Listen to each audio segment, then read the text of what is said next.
Is this thing on? Are you ready, Matt? You're listening to Box Office Bingers with Matt Diaz and Ernesto Santos. Good evening, folks. We have a wonderful evening's entertainment lined up for you.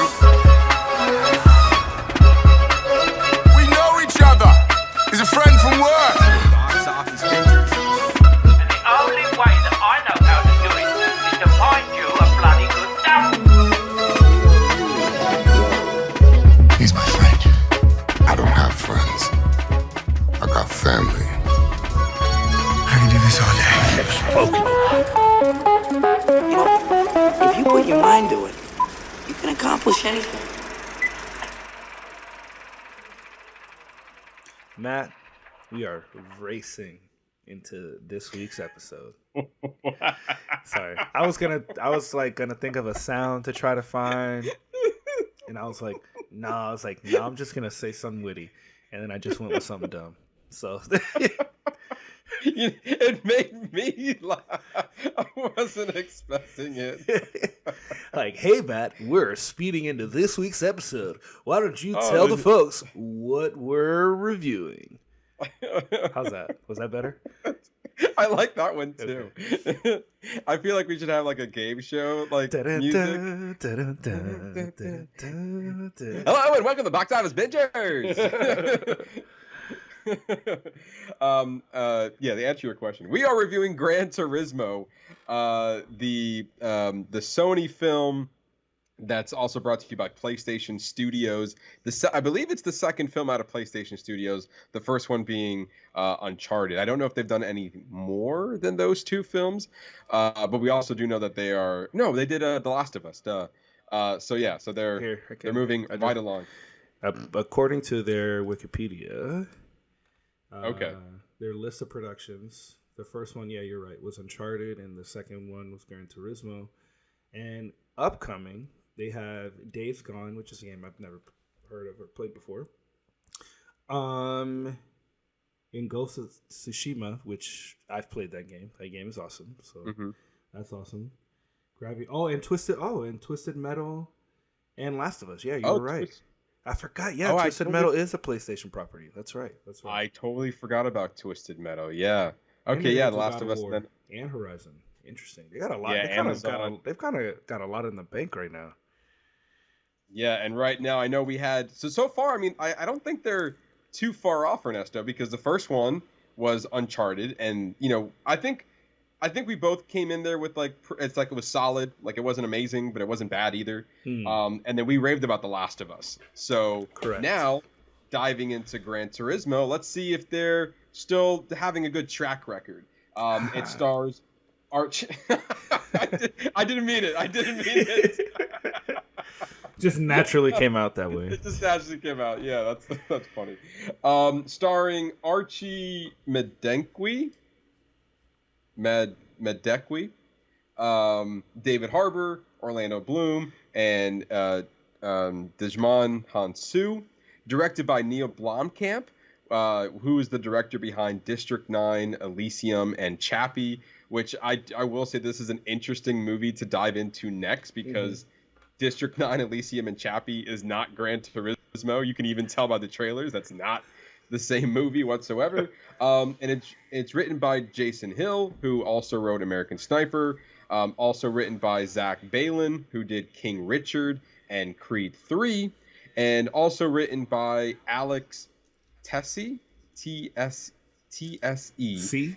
Alex C? Alex C? Okay.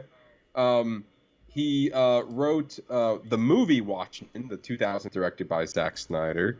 And he's also the creator of Wu-Tang and American Saga, that's currently on Hulu right now. I think it's wrapping up its third and final season on that one. Oh, my sister's watched that. She raves about it. She said it was great.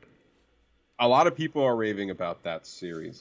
But I do think it's an interesting on the writing side. I think also just the behind the scenes in general, it's just really interesting. Neil Blomkamp, not a film I would anticipate him directing.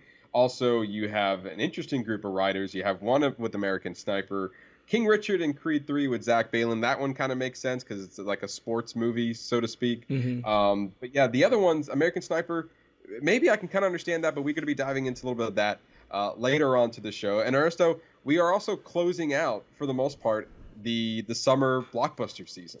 Yeah. We've been going through this for months now, and we reviewed almost all of them. We did, and even and I even think some of the other ones, like maybe we sporadically saw. Yes. Like I saw, like I don't think you saw Sound of Freedom, but I saw that. I think there was another one. I think there was one that you saw that I didn't see. I know there's one that's both we didn't see, which was Insidious that came out. Oh, that's what it was. I thought you saw that one. So then no, I did not.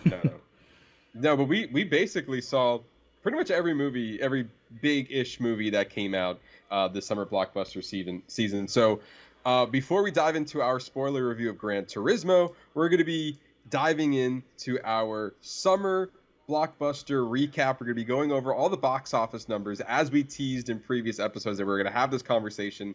This episode is it.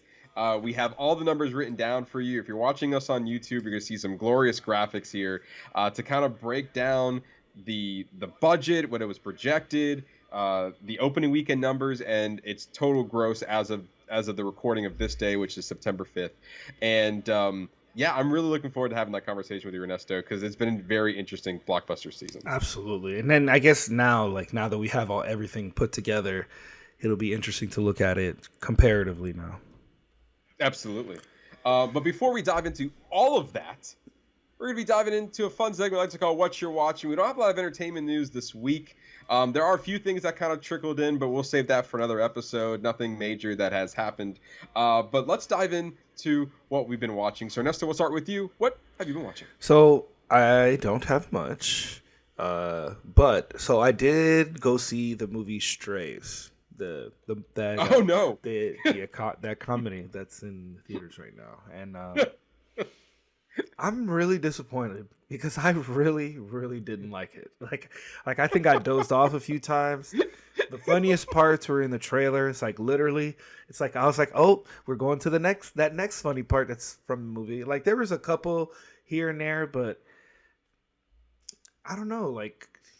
It was something about Jamie Foxx's performance that just was, I don't want to say off-putting, but it was just not, I don't know. It just, not like old school, like comedic Jamie Foxx. It was just, it felt forced almost, like, or maybe he was phoning it in. I don't know. It didn't do it for me. Like I was so intrigued by the premise. And it just did not deliver. Like it was done. I was like, okay. Like I laughed maybe a handful of times, and I sat through the whole thing, and I think I only fell asleep once for like 5 minutes. The glowing review of I've only fallen asleep once, so it must be all right. It just fell flat. I'm just disappointed because I think like I was really wanting to like this movie. Like I wanted it to be a hit, and it just wasn't. Like the comedy that stole it for me this summer was No Hard Feelings. No Hard Feelings with Jennifer Lawrence and Matthew Broderick and I can't remember the other kid's name. Yeah, what was his name? Wow. It literally was just. It's there. He was great though, the kid. I'll tell you right now, it's not like we have access to information. And Andrew Barth Feldman. And that's right. But yeah, I agree with you. I think that was more the breakout movie, the breakout comedy of the summer. Yeah. Like the one I wasn't expecting. Even the trailers didn't sell me on it. It looked okay. Nothing I need to rush to see the theater for. And you I wanted it. You saw it. I wanted to. Sorry. I really wanted. Are you talking? Wait, which one are you talking about? Are you talking about Strays? Oh yeah, No Hard Feelings was a great film. It was so good. Yeah, I was saying that movie was the kind of like the surprise hit of the summer for me. Yeah, like I mean not box office wise, but as far as like I saw the trailers. I didn't figure I was gonna like it. I wrote it off. You watched it, said it was good. I watched it, and I was like, oh, Ernesto was right. This actually is a really funny and genuine movie. And so that was like for me like the surprise of the summer. Like I wasn't expecting to enjoy it as much as I did. Yeah, I mean it had a great story, and it's just Strays was not that. like it just felt forced.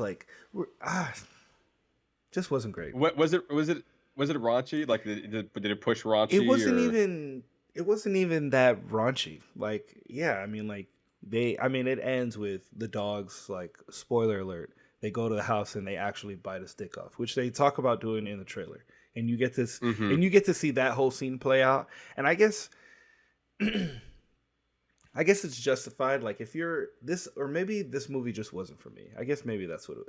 Right. Because there was a lot of, like, dog owner humor. I guess that's like the best way for me to describe it. Like you would find it really funny. Like if you own dogs, like there's a lot of that stuff. So like, cause there were people in the theater she was cackling. She literally goes, "That's what my dog does." Did she say that out loud? Yes, because this lady was howling. So like, that's why like I didn't really like it, but maybe it just wasn't for me. I guess the problem is that I really wanted to like it, and it just didn't hit it. It just didn't do it for me whatsoever. Like I barely followed the plot. Oh, it was not great. Let's see. According to Rotten Tomatoes, it 55%. So that's not that negative. 55%. Audience gave it a 69. So, I guess there is. That's rather positive. Honestly, this is higher than I thought it was going to be because I saw the trailer and I wrote this movie off. Like there was nothing in that trailer that convinced me I needed to see the rest of it. It's like, okay, so you got comedians together and their dogs, and it's funny because they're live action dogs and they're talking like, with profanity and whatnot. It just didn't like that. That didn't do it for me. Yeah, and I was hoping that I'm surprised you watched it and you went to the theater and watched it. So I was hoping maybe you would have given me a different response. That's because I really wanted to like this movie because like Will Ferrell. I was like, oh, I'm on board, and he was fine. I mean, he played like a timid dog version of himself. That's basically what he was. Okay, he always plays himself. Yeah, exactly. But there were certain characteristics of his character, like certain attributes of his character that I enjoyed, that I thought that played well. But I think it's just Jamie Foxx's character that just rubbed me wrong way. And then I don't know, but it was positive because it's bringing awareness to stray animals and animals in shelters and about the importance of adopting animals. So I understand the purpose of it. It just how they packaged it just wasn't. It just wasn't there for me. And I'm just disappointed because I really wanted to like this movie. Yeah, and I guess you weren't alone as far as people not wanting to see it. On the topic of box office numbers, as we'll get into later, I see that it opened at number 5, which is not a great start, at $8.5 million. And a total worldwide gross was 27 million, with 21 of that being in the U.S. and 6 internationally. So yeah, 8 million opening, 8 million opening, 21 million domestic. Didn't seem like a lot of people wanted to see this movie. I'm gonna quickly look up the budget real quick and see if that if it. Hopefully, I didn't spend a lot of money on it. Let's. 46 million. Yeah, that's not making that back. Wow, so they haven't even made their budget yet. Not even close. That's pretty. No. Well, that's not great. No, it's not. Yeah, the Universal, I believe, put out this movie. They're definitely taking a hit on that. Yeah, is it Universal? It is. Universal. Yep. Universal Pictures. Yep. Yeah, they're taking a hit there. But yeah, I mean, I guess they were hoping that maybe the star power of Will Ferrell and Jamie Foxx would take him in. But yeah, I mean, as much like myself, I was not interested, and I guess the audience wasn't interested either. But with just one good thing that came out of this, Ernesto, you saw it. You were able to tell our listeners that it was not a great movie, and it confirmed for myself that I don't need to watch this movie. Yeah, but you know, I'm okay with seeing a bad movie because then it just makes you appreciate good movies that much more. So absolutely, I agree with that. It'd be what it be. I also when David was on, he was talking about Solar Opposites. So I actually watched this past season of Solar Opposites on Hulu, and this is the first season without Justin Roiland, and they did do a weird thing in the first episode where they literally made it a part of the episode that they changed his voice to British, and I mean, it was fine, but it was not close. I didn't find it to be close to the original voice. But it is a weird move to, like, not only will you change it, but you went like as far even changing the accent of the character. Yeah, that is odd. But it was all right. Kind of more of the same.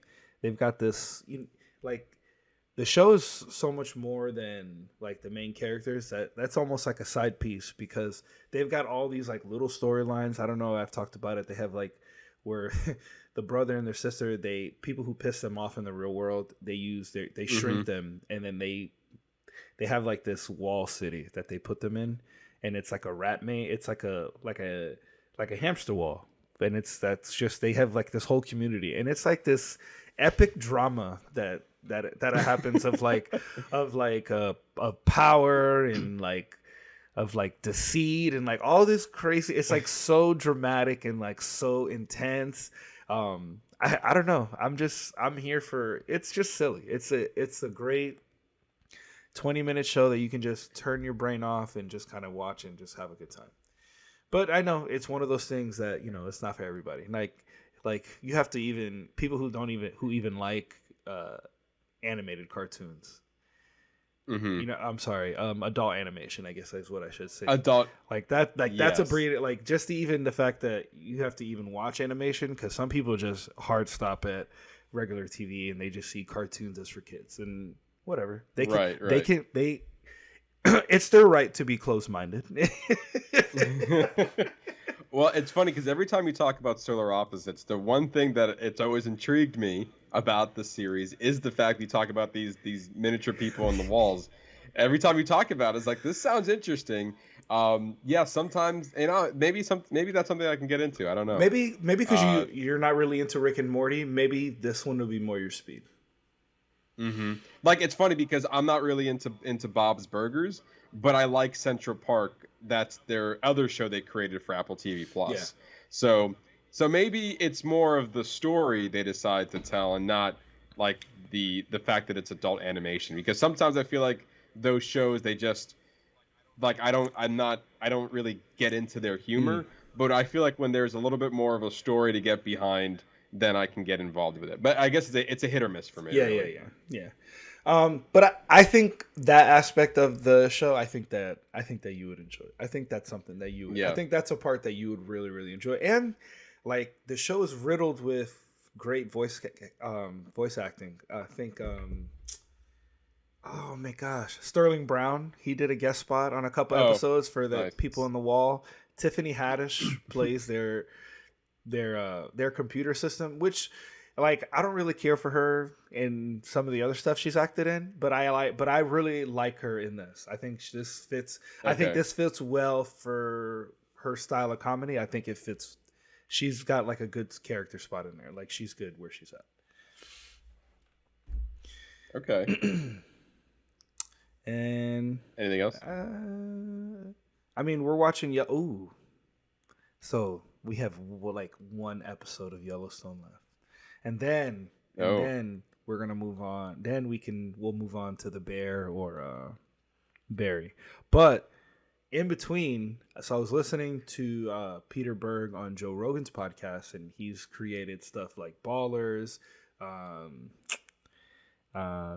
Not American. Was it American Sniper?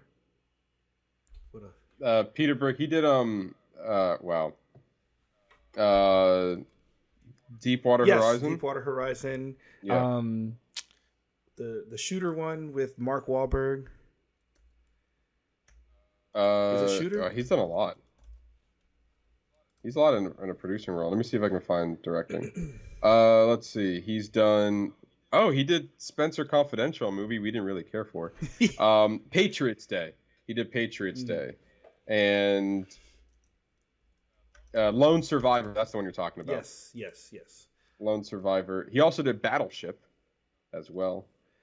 So he's the creator of the new Netflix show Painkillers.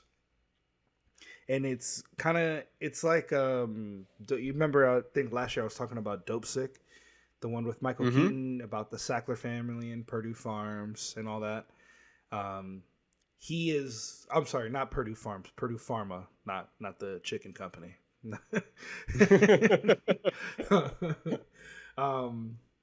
So this is like another take on that.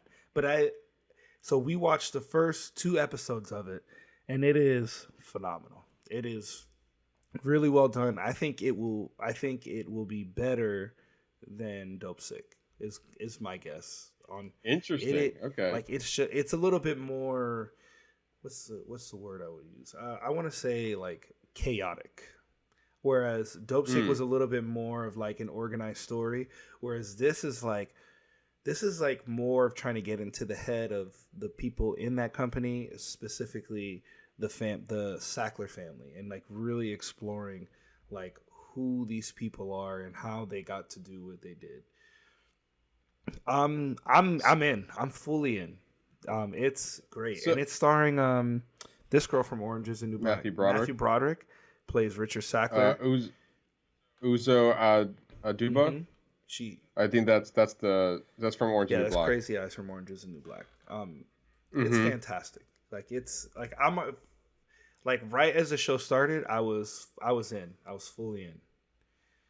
So between like for example like Euphoria and like even Dope Sick, I feel like I watch those trailers and it just looks like a hard drama, and I feel like sometimes I can't get into those types of shows because it's just like mellow tone, and like you have one tone and that's it, and I feel like I gotta prep myself for those kind of shows, especially if it's diving into deep material. But I'm looking at the poster and it doesn't look like it's like that hard of a drama. It's really not. If I had to guess anything, it's like a dark comedy, because they're like subject matter is not funny, because what they did was sell legal heroin, and they killed hundreds of thousands of people and ruined like so many more families. What they were able to achieve was horrific. Like these people are monsters. What they did. But what's interesting is like at the beginning of each episode, they do this legal disclaimer where they put somebody on camera and they say what you're about to see is based on true events, although some have been changed for dramatic purposes. But then, what he was talking about it in an interview, and he was saying, we just didn't want to just put up the slate that says that like that's letting them off too easy. So what he has somebody read it, and then as soon as they read the statement, they go, well, what is real is that my son died from overdosing on Oxycontin, and then they kind of just briefly tell their story, and that's how each episode starts. It's a different family who's been affected by this opioid crisis. It's really good, man. It's like great. Like I really, really enjoy it. I'm all in. Like the other night we were like, well, we really want to finish Yellowstone, but like, man, the Painkillers is so good. Like how do we decide which one to go back to? Yeah, it looks like that. I mean, it looks like it's a mini series. There's only 6 episodes. Yeah. See, that's more my speed. And that's it. 6 so episodes. It's really just a long movie. Yeah. Is really what it is. It's a long movie. Yeah. Starring Matthew Broderick. Yeah, I'm more into you're selling me on the Yeah. show. Like I feel like I can get behind this. And Absolutely. even you see Agent Coulson, Clark Gregg. He also Oh, plays a role in it. He plays Arthur Sackler, kind of like the okay. godfather of Purdue Pharma. Like it's Mm-hmm. wild. Like, and they even show like some of the the posters that they used to put cocaine in toothpaste, like crazy shit. Mm-hmm. Oh Yeah. wow. But other than that, that's all I'm watching. I think I'm next week. I'll have more because we'll be done. We'll be pretty much done with Yellowstone. Yeah. Probably by today. Yeah, I also haven't been watching much as well. Well, I say that with an asterisk. I have been watching a lot just of the same thing. Um, so I've watched.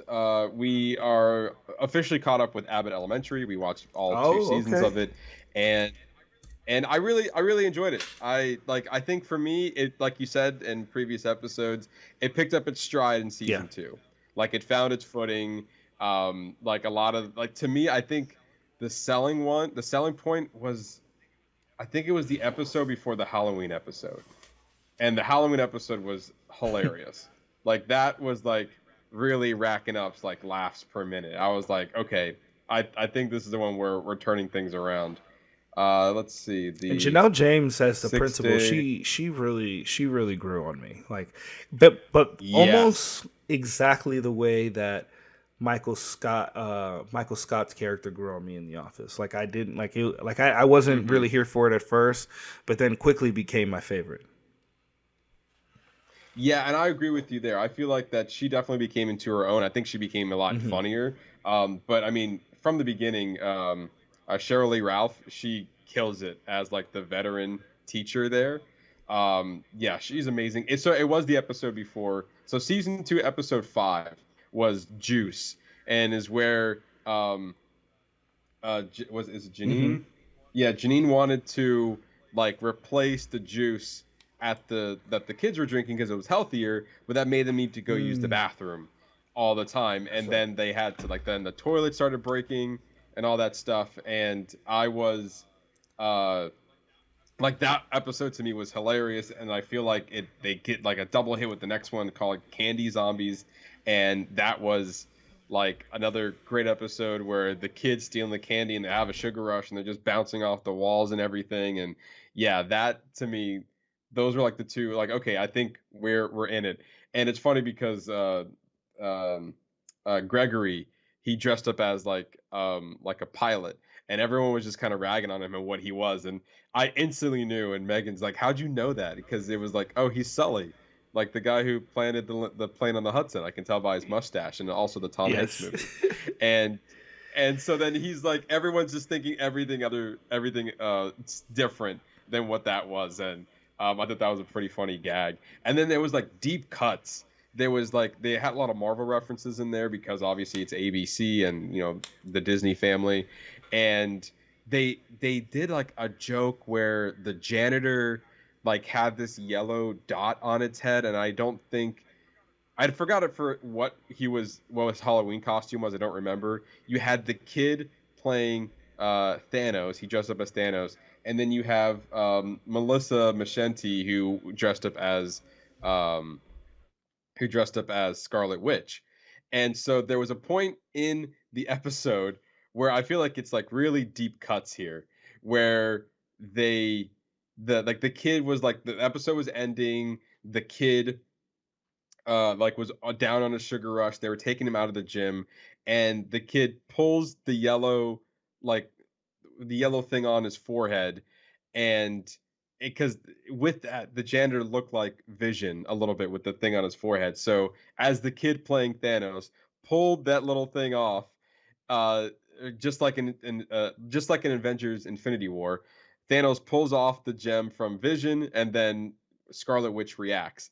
And without saying anything, the kid pulls off the little yellow dot from his head. Uh, the janitor screams, and then Melissa just screams like, "No!" And if you're not a Marvel fan, You're not gonna get it, but to me that was just like a really funny joke that they didn't bring attention to it. It's just if you knew it, you knew it, and that was it.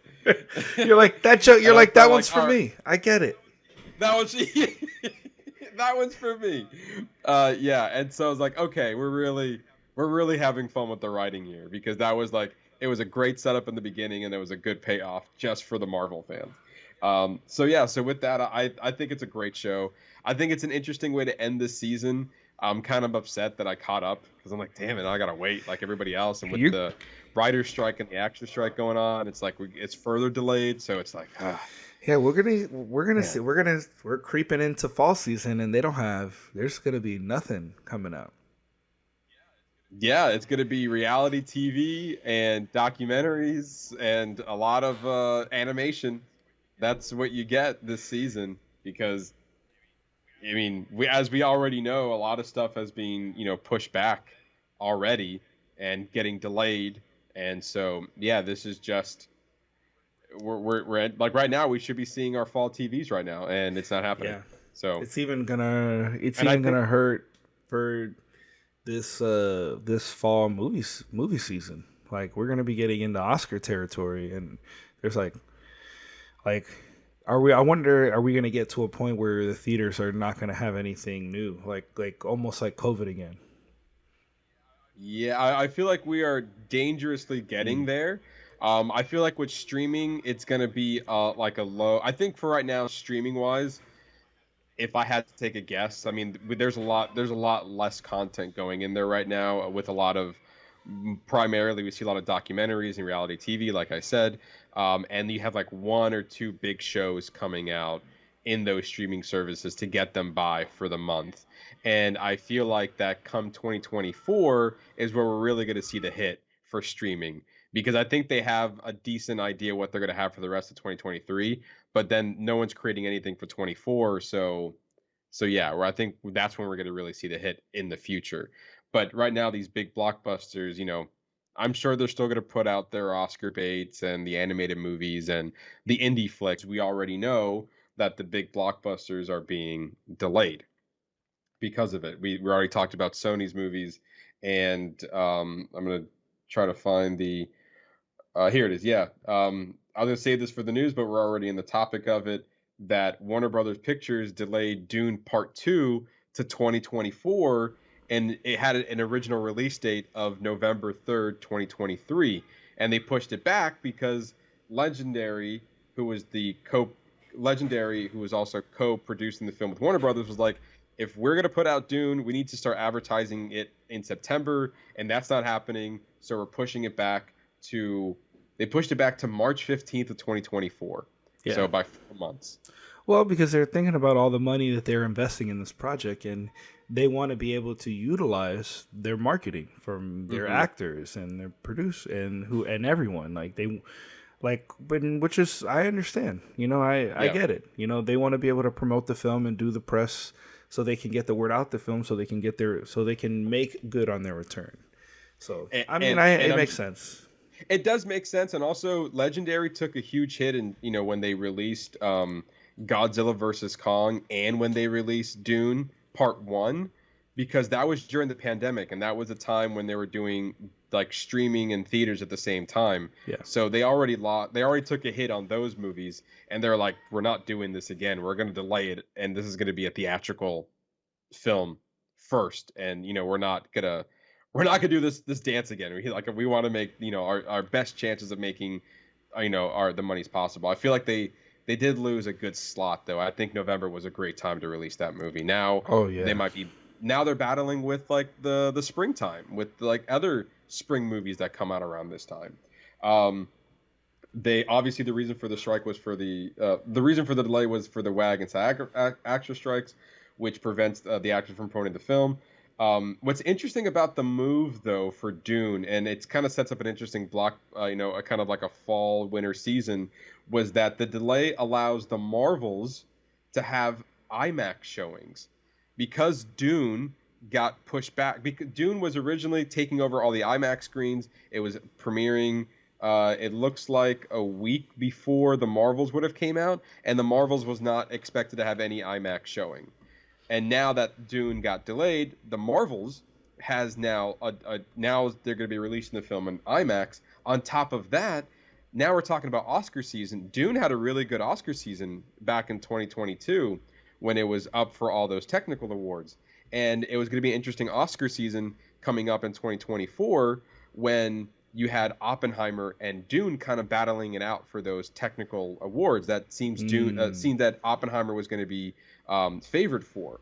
But now that Dune got pushed back, Dune's not going to be looked at the Oscars until 2025, meaning that Oppenheimer has a great chance and has less competition going into this Oscar season. So there's a lot more than just they're pushing back the release date. It actually helped in other ways as well. Yeah, I wonder if that was part of that process too. Like you bringing that up brings up a good point. They probably saw Oppenheimer and go, well, we don't want to, like, let's obviously give Oppenheimer its due. Like, we're already thinking about pushing it back. Let's just put it up further. Let's put it as the next Oscar season. Like, why have these two? Like, it's going to be Oppenheimer Oscars. Especially the technical stuff. It's going to be Oppenheimer versus Barbie. Like, that's what it should be next year.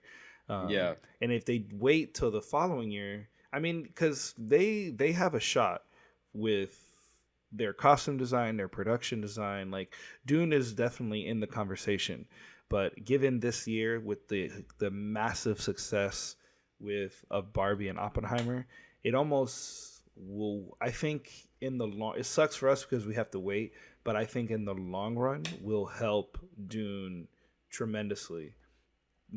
Actually pushing that release date. Yeah, my only concern is that now that the movie comes out in March, we just have to the Academy needs to remember that movie for a whole nother year after its release, because most likely it won't be the Oscars will probably not be until late February, early March of 2025 for when Dune is eligible. So hopefully this movie's still in their minds, which I'm sure it will be. I don't think it. They're gonna forget about the movie. But also in result of the delay, other films had to be pushed back, including Godzilla X Kong: The New Empire, shifting only by a month. So it's also, again, it's crowded in its own legendary Warner Brothers circle. You had Dune Part 2 coming out in March 15, 2024, and then you have Godzilla X Kong coming out February 12th, 2024, and they also pushed back the animated film Lord of the Rings: The War of the Rohirrim. I don't know what that word is. And they moved it to December 13, 2024. I was going to save that for when we talk about the news, but we were on the topic, and so here we are. But yeah, either way, going back to our, kind of bringing it back full circle here. Yes, a lot of things are getting delayed. I feel like, the movies are being pushed back. We're not getting your normal television shows that should be happening right now. Things that most likely we were looking forward to, like Stranger Things and other films, are also going to be, in question as well. So, yeah. And then we also know, speaking of other delays, that Marvel kind of shifted a few of its release dates. I mean, we don't know what those dates were because they didn't really announce it, but Echo was supposed to come out this year, and they pushed it to January 2024. What If was I think got pushed up a little bit, so that's going to be released in December of this year. And then they pushed back the Agatha show to fall of 24, and then they also kind of gave us that the X-Men animated series got moved up to like early 2024. So Ernesto, it's not a coincidence that the two animated shows that Marvel's working on got moved up, and then the live action shows got pushed back. So we're just seeing the kind of the downfall and like the repercussions of the strikes, that a lot of things are just being shifted around right now. So yeah, not great that we have to do this, but yeah, either way, going back again full circle, I'm looking forward to season 3. I think it's going to be a fun show to keep up with when they do finally have new episodes for us to watch. Yeah, but now when we're talking about Abbott Elementary, with the finale of Abbott Elementary, did you feel like that was a proper season finale? Because it kind of felt like it was like a mid-season finale. Like, it didn't feel like the end. I agree. It did, like, it just kind of ended. I do feel like that I do feel like it's a finale in the sense that they were kind of building up to like go to the Franklin Institute. So that I felt like because they talked about it in previous seasons and then it happened. So that was good for the kids. So I feel like in that sense it was a finale. But where the story ended, yeah, it did feel like we're taking like our winter break and we'll come back, in a few weeks. But yeah, it didn't feel like a true season finale. I do agree with you there. But yeah, and the other thing that I watched a lot of is I finished all 4 seasons of Star Wars Rebels. And I will say that after the strong season 2 finale that I raved about last episode, I think it took a little bit of a dip in season 3. It was consistently good, but nothing great or amazing happened into it until again the season finale of season 3, where we were. I think their finales have been really strong each season, and we got the introduction of Thrawn, who is going to be a major player. I'm assuming in Ahsoka. I haven't started Ahsoka yet, but I did all of this watching in preparation for Ahsoka. So I feel like I'm very much prepared to watch this show now, and yeah, I think they stuck the landing on the finale. I think the finale is really strong. Overall, it was a good Star Wars show. I feel like overall, like for the entire season, it was definitely had a more kid base. Obviously, it's a cartoon, but they every now and then they have their moments where I was like, damn, that's a great Star Wars story right there. Like that's some great Star Wars TV. Like I felt more like good moments in this animated series than I did on certain live action stuff they've been putting out. Like, there was like one episode where they brought back Obi-Wan Kenobi, and for those who didn't watch it, I don't want to spoil it, but they brought back Obi-Wan Kenobi for one episode, and he was only in it for like 6 minutes. And I was like, in 6 minutes, they made me feel something more than the entire Obi-Wan Kenobi series. Was it Ewan McGregor? No, it was because where Star Wars takes place, this was closer to A New Hope. So it was an older version of Obi-Wan Kenobi. Okay. But it sounded like the actor who played Obi-Wan in like 1977. It sounded like him, and I was like, "Oh, that's uncanny." And actually, I think I forgot to mention that I actually also started Rebels as well. I watched the first two episodes, like the 2-episode opening arc. And you said you liked it. Oh, I loved it. I think it's great. I think it's a great TV. Like I started watching it. I was watching it by myself, and my son walks in. He goes, "Oh, what are you watching?" I was like, "Oh, I'm watching, watching Rebels because this is like the setup for Ahsoka." He's like, "Oh, okay." He's like, and he kept walking by. He's like, "Huh." Like at first he was watching from afar, and then he slowly got closer and closer, and then ended up on the couch. He's like, all right, I'm gonna watch this. This looks interesting. Yeah, go for it. Did your kids watch a lot of Star Wars or no? My son Edward does. He's more of a Star Wars fan than Julian is. Got it. But yeah, so like now I feel like I'm prepared to watch Ahsoka, so I look forward to maybe my next week I'll watch a few episodes, maybe I get caught up. But yeah, Star Wars Rebels is good. Like for Star Wars fans, there's a lot to enjoy there. It was one of the last Star Wars shows I hadn't seen, so I feel like now I'm caught up with like a good majority of the Star Wars content that's out there. So that I feel good about that. But yeah, I think you're in for a ride if you can lean into some of the stuff. There's some deep cuts in there too. But yeah, I'm looking forward to see how like a live action Thrawn is in the Ahsoka series. It also seems a little bit more cohesive than Clone Wars. It is, yeah. Yeah, you're very much focusing on the rebels and the certain group of misfits, kind of teaming together to fight the Empire. Yeah, and you're definitely a lot of filler episodes. There's a lot of filler episodes that you can if you're looking to like a quick binge, you can probably skip a few of them and just like focus on the main story. But yeah, so that's the only thing that I feel like that was a downside of this, because not every episode was as strong as like maybe the previous one. But yeah. But there are definitely a lot of big moments in there too that was enjoyable. But yeah, other than that, that's all I've been watching. But with that, Ernesto, we're gonna be diving in to our summer blockbuster our summer blockbuster recap. We're going to go over all of the box office numbers. This is a segment that we've been teasing for quite some time now, and we felt the need to have this conversation because the blockbuster season, the box office numbers have been kind of wild and all over the place this season. This is the first year that like it feels like we're officially out of the pandemic and like the movie theaters are back. So like this is the first summer season. Excuse me.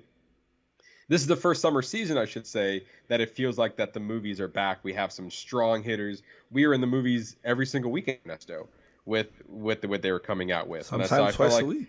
There was a couple. Sometimes twice. There were some weeks I went twice. So it definitely felt like that they're like now is a good time to kind of focus on it to see what people went out for, what was the movies that kind of broke the numbers. I think we can name at least one that kind of broke it. What didn't resonate with people, and what reasons were that? You know, why we can speculate why people don't want to go out and see that movie, or why everyone went to go out and see a particular movie. So yeah, let's just dive right into it right now. The first movie I want to start with is Mario, the Super Mario Bros. Movie. Now, technically, this isn't the summer. This was released in April. But I want to start with this one to kind of just give you an idea of how these conversations are going with one of the biggest movies of the year.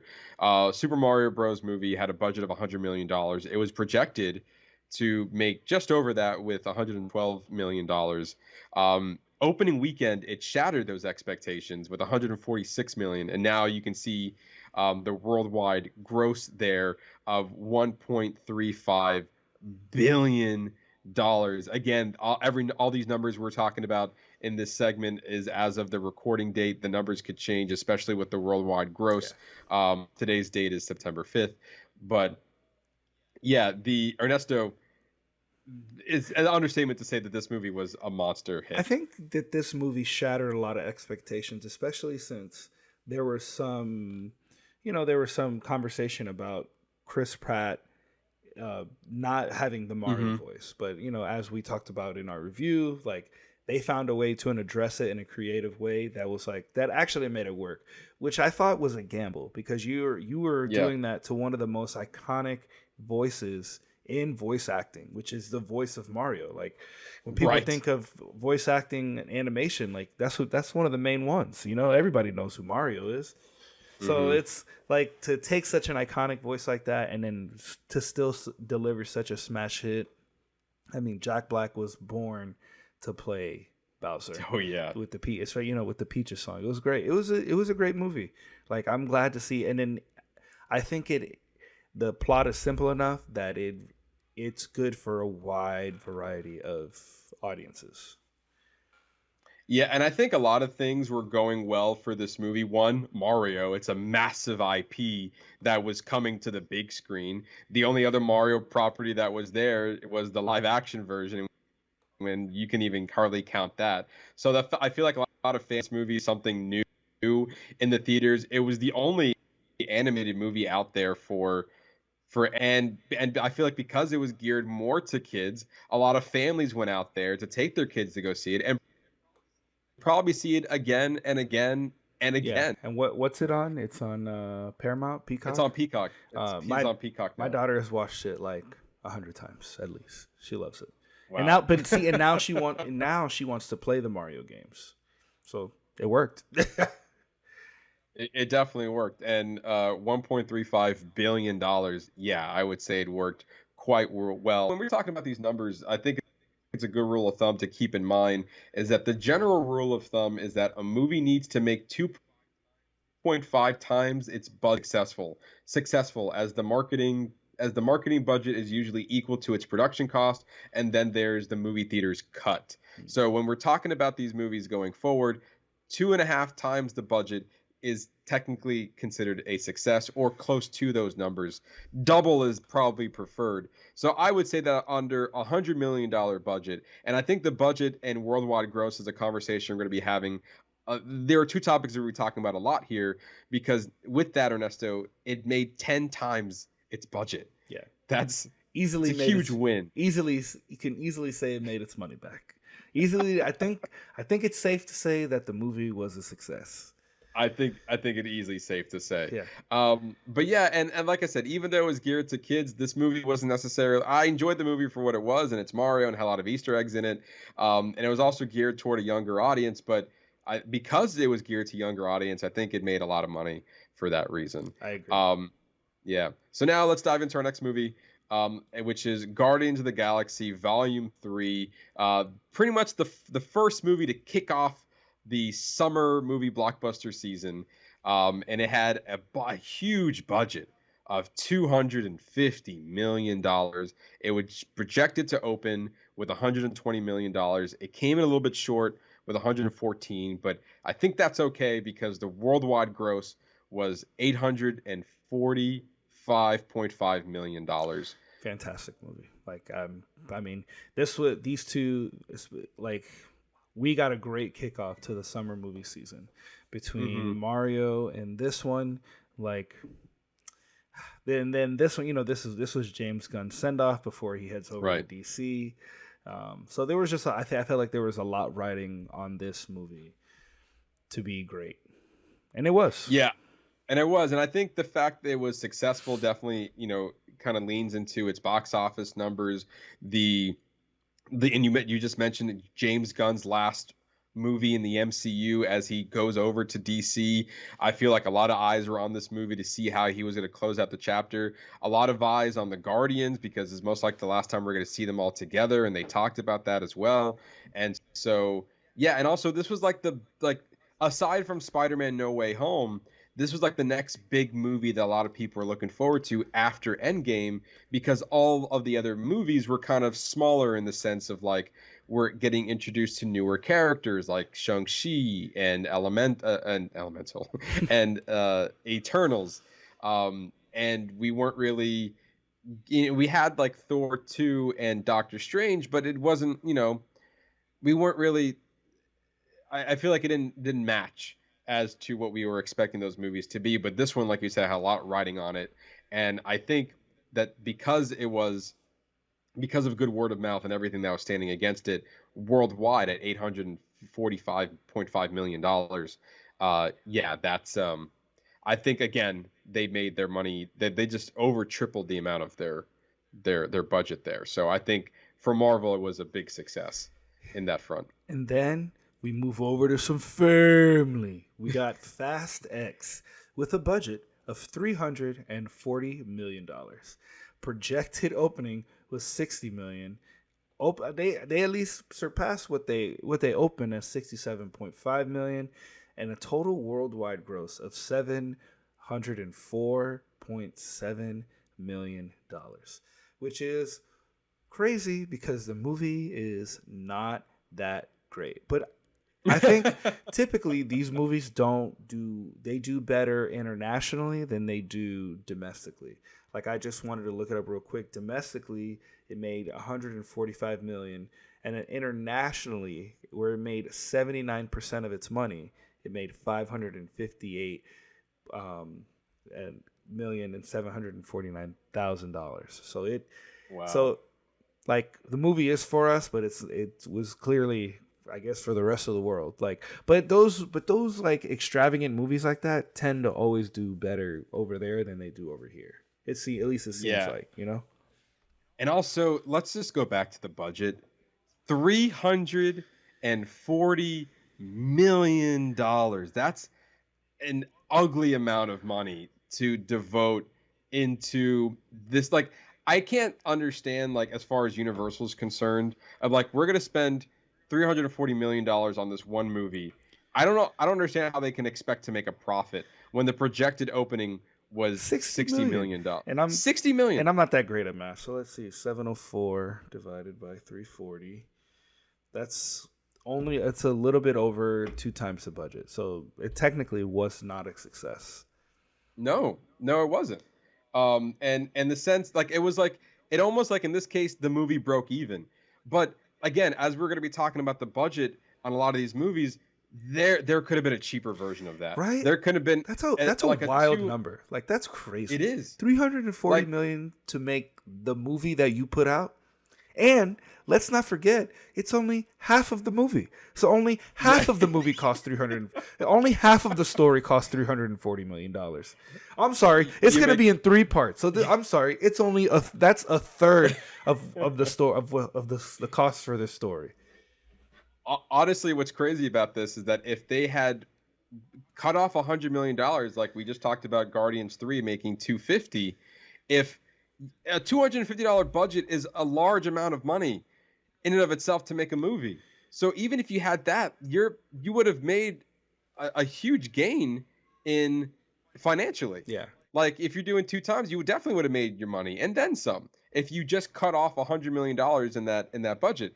But yeah, even on the domestic level, maybe they thought that they can grab audiences on an international level, but like $67.5 million on a $340 million. If you're looking at opening weekend, this movie's gonna be a flop. Yeah, that's not great.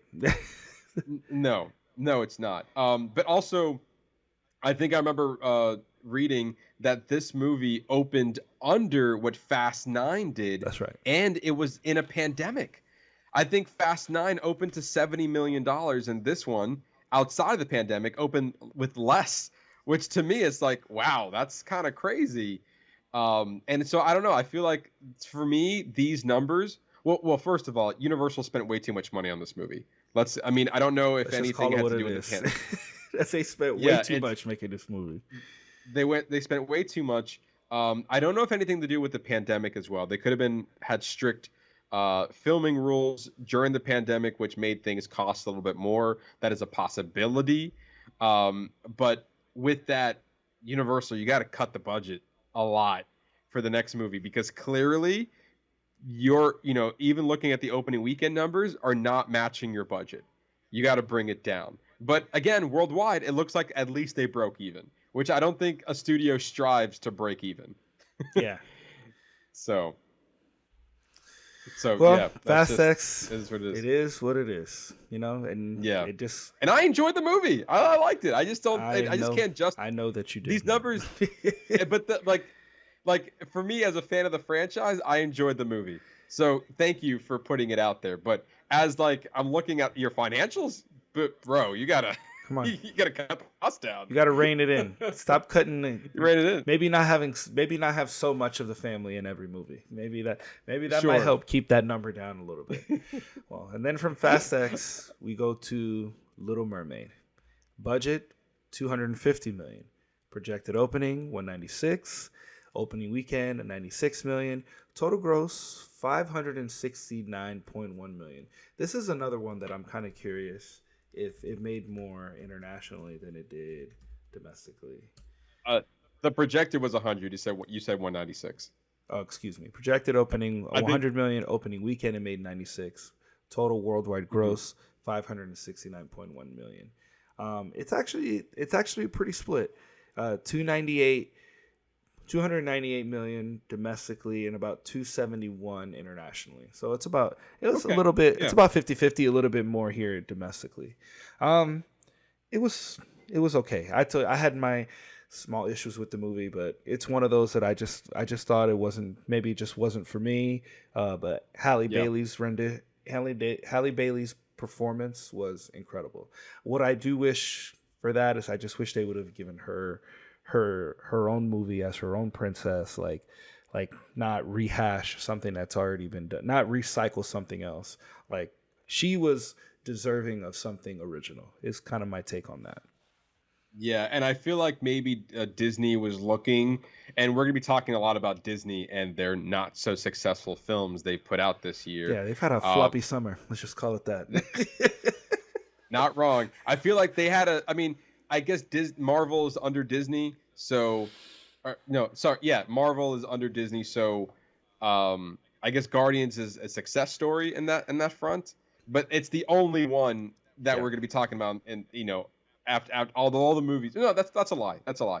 I feel like yes, you're right. They had a floppy summer, but we're going to be kind of going flip-flopping on their They've had a rough summer. We'll come back to it at the end once we go through them all. But if just off the top of my head, I'm pretty sure they have all been bad, more or less, with the exception of Guardians 3. Guardians, and when we later talk about Elemental, I think they had a good yes. success with Okay. them. Yes. Yes. Right. Yeah. Well, and I won't even give it to them because it's Pixar. But then at that point, you don't give it to them because it's Marvel. So Okay. You know what? yeah, You're right. You know what I mean? You're right. You're right. Yeah. You're right. But if we're just talking about solely Disney, then yeah, they had a rough summer. they had a rough Let's put summer. it that way. But with that, so you have a budget of 250, which seems to be the average these days. I feel like 200 should be your limit. That's just me. But yeah, 250 million is your limit, is your budget. You know, I think it opened pretty well. Like it opened better than Guardians. Well, I mean, the marketing for this film was it was everywhere. They marketed the shit out of this movie, and plus it had a lot of nostalgia writing on it. Like this is the live action of one of Disney's most iconic IPs, like The Little Mermaid. Right. So the marketing helped, like the self-marketing of having the property itself, plus all the push they pushed to put it out, and I think the budget is kind of high, but I mean a lot of it is CG. A lot of it was that interesting underwater CGI. I guess I'll use that. Sure. I'll go with that term. That sounds nicer. So I misspoke. Guardians had a better opening weekend than Little Mermaid, but $96 million is still pretty good, even though it came in under what it was projected. And I guess as far as the success, I guess not so much. If we're looking at 2.5 times the amount, it should be sitting around the $700 million range, and it looks like it just got a little over. Like I feel like another movie that's kind of breaking even. Well, let's see, in the sense of times 2.5. We do great math here, guys. They should have made 600. No, they did not. They should have made 625 million if they wanted to make 2.5 times. Okay. The budget. So we're close, but no cigar in this particular instance. And I think Disney was kind of looking for a big win here because some of the other ones, like Lion King and Aladdin, came out of $1 billion. And this is the same. The Little Mermaid came out around the same time as the Disney Renaissance. And this actually was the movie to kick off the Disney Renaissance, because after Little Mermaid, which came out in '89, I believe, then you had The Lion King in '94. You had Aladdin in '91. So yeah, I mean those were big hits. So yeah, I think they were kind of looking for a bigger hit than what it was, and I wonder what could have been. Maybe a lot of people didn't resonate with the story. Maybe people are getting tired of live action remakes. Yeah, I don't understand. Like, you know, we've beat this topic with a dead horse. Like at this, yes, like it's time. Like I guess maybe there was a time. I think that there was a time for some movies that maybe warranted it, and then people just like, oh, there's money in this. Well, let's just fucking remake everything. Everything that anybody has ever loved, we're gonna continue it and or remake it. Yeah. It's a choice. Obviously, I'm gonna be here for all of them because that's just the movie people that we are. I'm gonna watch it because I'm curious, but ultimately, I've just not. I don't have any excitement for these live action remakes. I never really did. But this is just another one of those, and I feel like in some cases they did some things better than the animated movie. But clearly people went to go see this movie, and obviously it was split between domestic and internationally. But I think they were looking for more, and it just didn't do it. And I wonder if it's because a lot of people, they wanted to see Guardians more. I feel like it's a different audience. Maybe a lot of people were kind of holding out for another movie to come out later in the summer. Who knows what would have didn't drive people to the theater, because I feel like this would have been easy. For me, this is a no-brainer. This would have made a lot more money than it did. So I guess for some reason it didn't. Yeah. But let's move over to the next film that I'm really excited for. Spider-Man Across the Spider-Verse. With a budget of $100 million, it was projected to open with $80 million.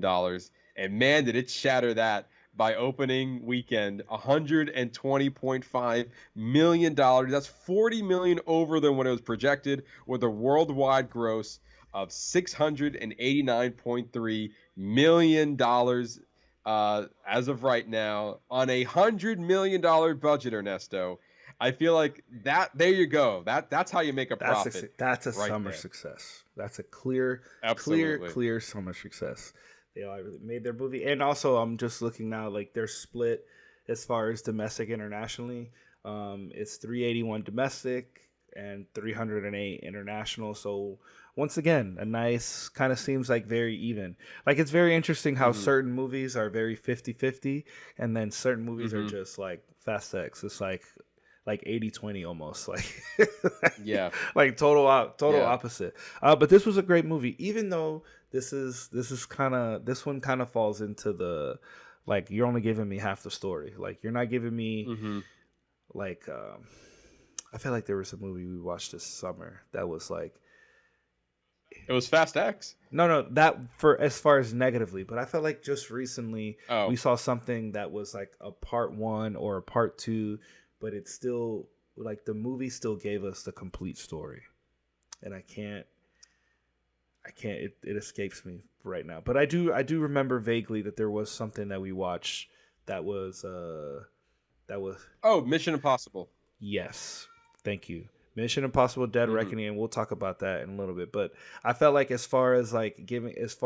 movie part 1 and part 2s, that one shines in that aspect, whereas like it is a part 1 but it is a complete story, whereas Spider-Man Across the Spider-Verse, while it was a great film, we did only get half the story and you left us at the cliffhanger, aka Fast X driving the car down the Hoover Dam. It's like you know what I mean, like it's one of those like you give us a cliffhanger finale and it's like, oh, we gotta wait 2 years. But then they make these movies like that. So then when the next one's gonna come out, they're gonna re-release the first one to kind of help re-bump up these numbers, because like, oh, this is a part 1. Like in order to understand it, I'm gonna have to rewatch the first one. So then they're gonna sell the first one coming out again, and then they're probably gonna do special event tickets, double feature of the first one and the second one. It's kind of my overlying guess of what they're gonna do once we get to the next part of these films. So I understand it. I just feel like when you do it this way, you're cheaping out the audience. Whereas like Mission Impossible showed us that there is a way to do it. Like you just need to you just need to pick a different endpoint from part 1 to part 2. Like give us there needs to be some sort of wrap up and resolution. Like I should be able to watch a movie and not and enjoy it and kind of feel obligated, but not necessarily. Like I shouldn't feel 100% obligated to watch the next one if I don't want to. But now you've already committed me. Whereas like there should be some sort of resolution into the story that was given. Yeah, that's kind of how I'm at with like this movie in conversation with other movies that are like that. Yeah. And I mean, aside from the story, the animation for this movie was gorgeous. Absolutely. And it's bar none. I feel like a lot of this movie's success was the success of Spider-Verse. Like Into the Spider-Verse, and back in 2018, a lot of like it didn't make as much, I believe.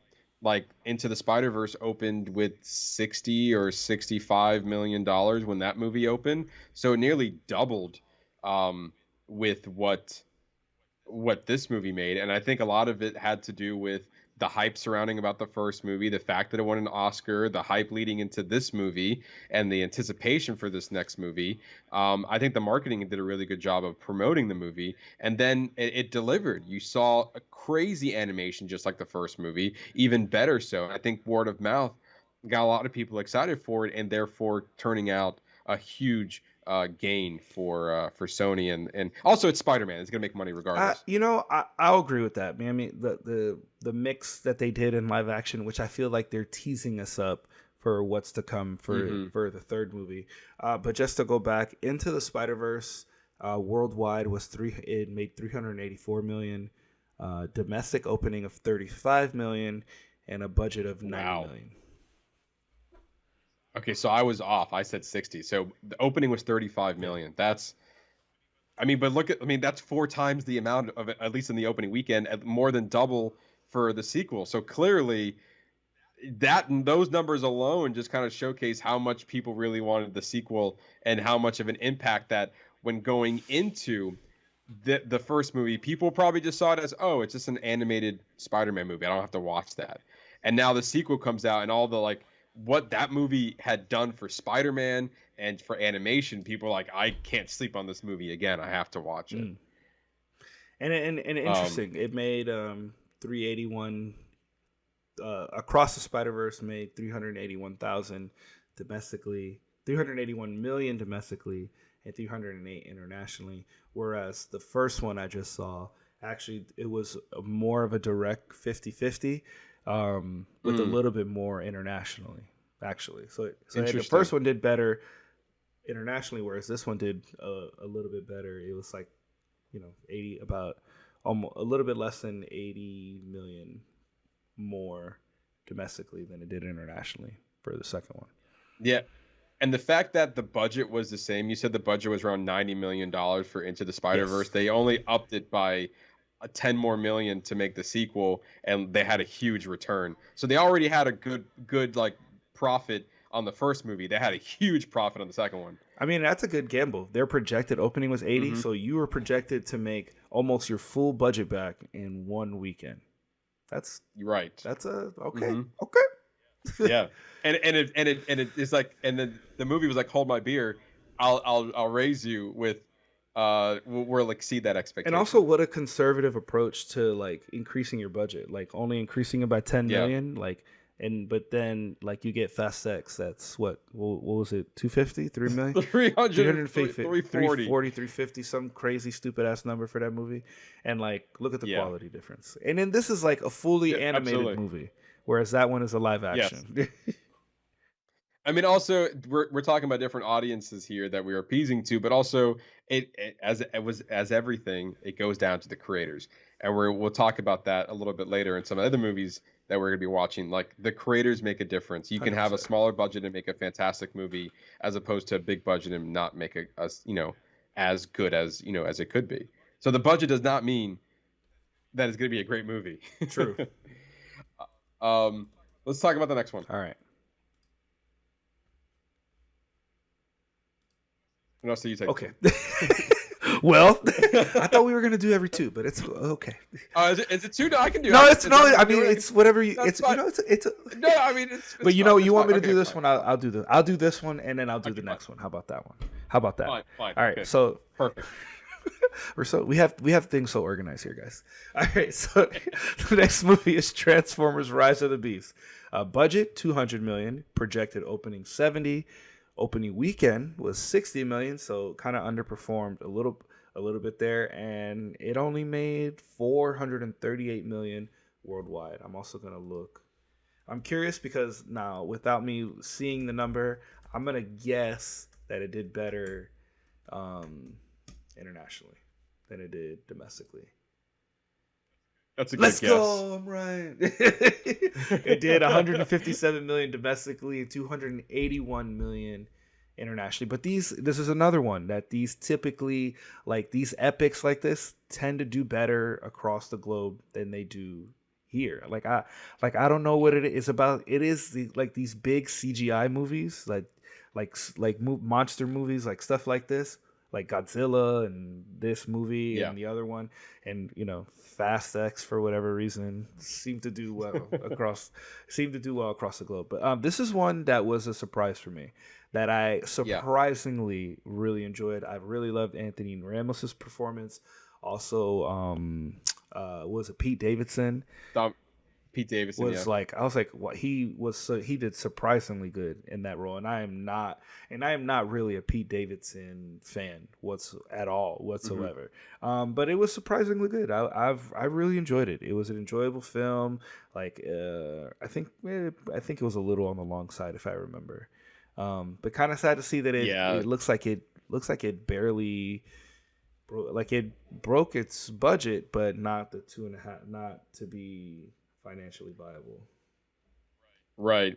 Yeah, and I feel like a lot of people have a love-hate relationship with the Transformers. I mean, obviously this is more tailored. I hated them after number 3, and I love the first 3. I felt like after 3 it kind of dropped. Like, the story is like, what the fuck are you doing?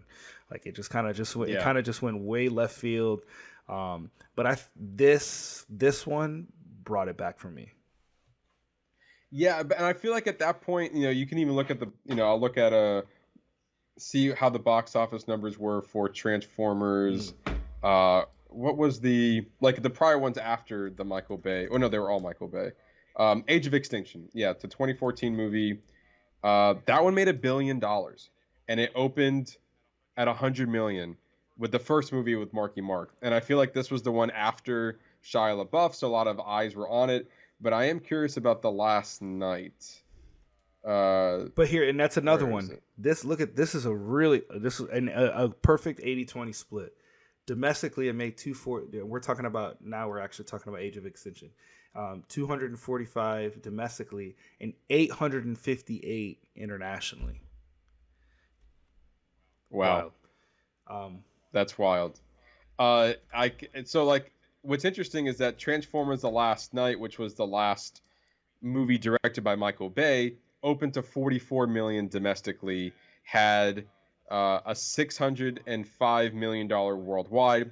78% of that was international, 21% was domestic. So it's definitely made more money, but I think obviously domestically, a lot of people kind of like, okay, We're done. We're done with the Transformers franchise. 44 million opening is not great.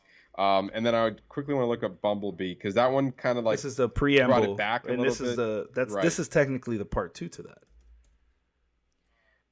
Yeah, you're right.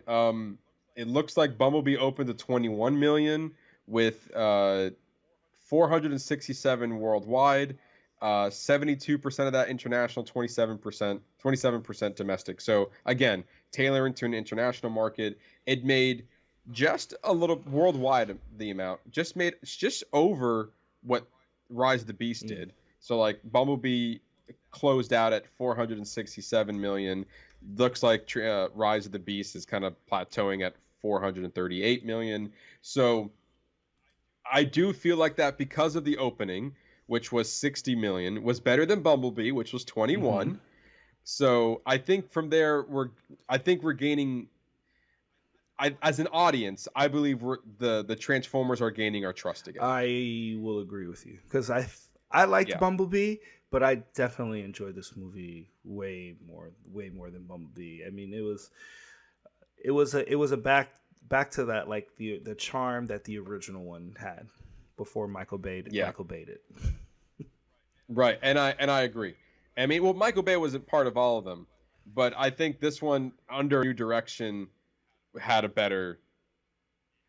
definitely a better approach, a better vision. It wasn't about just robots, fighting each other and like chaos happening. There was moments where it had its downtime, and in those downtimes we're able to connect with the human characters and therefore the robots, and therefore it was just a better product at the end of the day. I agree with you. This was surprisingly good, and even though it didn't look like it made back its money, it looks like, again, another movie that's probably breaking even, if not just coming under that.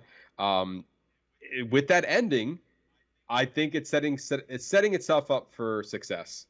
Yeah, I agree. And then hopefully we see what's gonna come next, especially with the way that this one ended. They teased I don't want to give it away since it's still pretty recent, but they teed up a great way to keep continuing the franchise itself. Yes, absolutely. Yeah. Absolutely. So moving on, we have The Flash. Budget 220 million, projected opening 70 million, opening weekend it made 55 million, and a worldwide only 268 million dollars. Now this movie obviously has been in so much controversy. There's been so many issues with Ezra Miller and just like what he brought to production and things that he was doing in his outside life, and COVID put what else? There was something else that affected. Was it COVID that pushed the time back?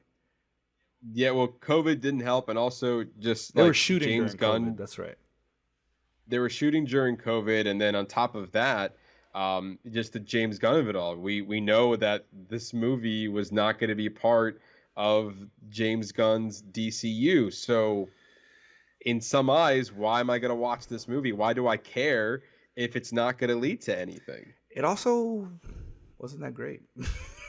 Yeah, it didn't help that it wasn't that great, and you can see in the marketing that they were pushing this movie. They were calling it amazing. They were calling it great.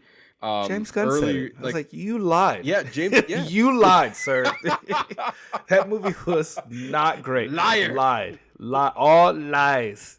There were some charming aspects of it. I mean, you know, the thing is, what the appeal is that it had lots of fan service. I mean, the problem is and then the CGI, and then we get reports from the VFX artists who worked on the film posting saying that if the CGI in the Flash looks like it took a week, that's because it probably did, or like it looks like it was made overnight, it's because it probably was. So it's like, well, that's not great. Like, that's not great things to come out about your film, and especially when, without being told, audiences are clearly like, well.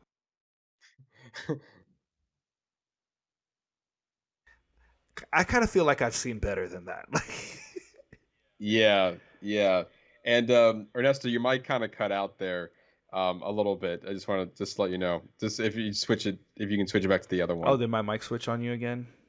Yeah, it did switch on me. We're gonna do some inside baseball here because I don't want to stop the show because we're having a great conversation, and I just want you to switch it back so I can hear you clearly. Oh, let's see. Can you hear me now? There we go. Can you hear me now? There it is, the beautiful voice of yours. Oh, actually, side note, somebody told me that on headsets that I have the voice of smooth jazz. They're like, listening on headsets, it's like listening to smooth jazz. I was like, thank you. Am I putting you to sleep? Shit, I'm sorry. Like, and actually, I realized I don't have the light on.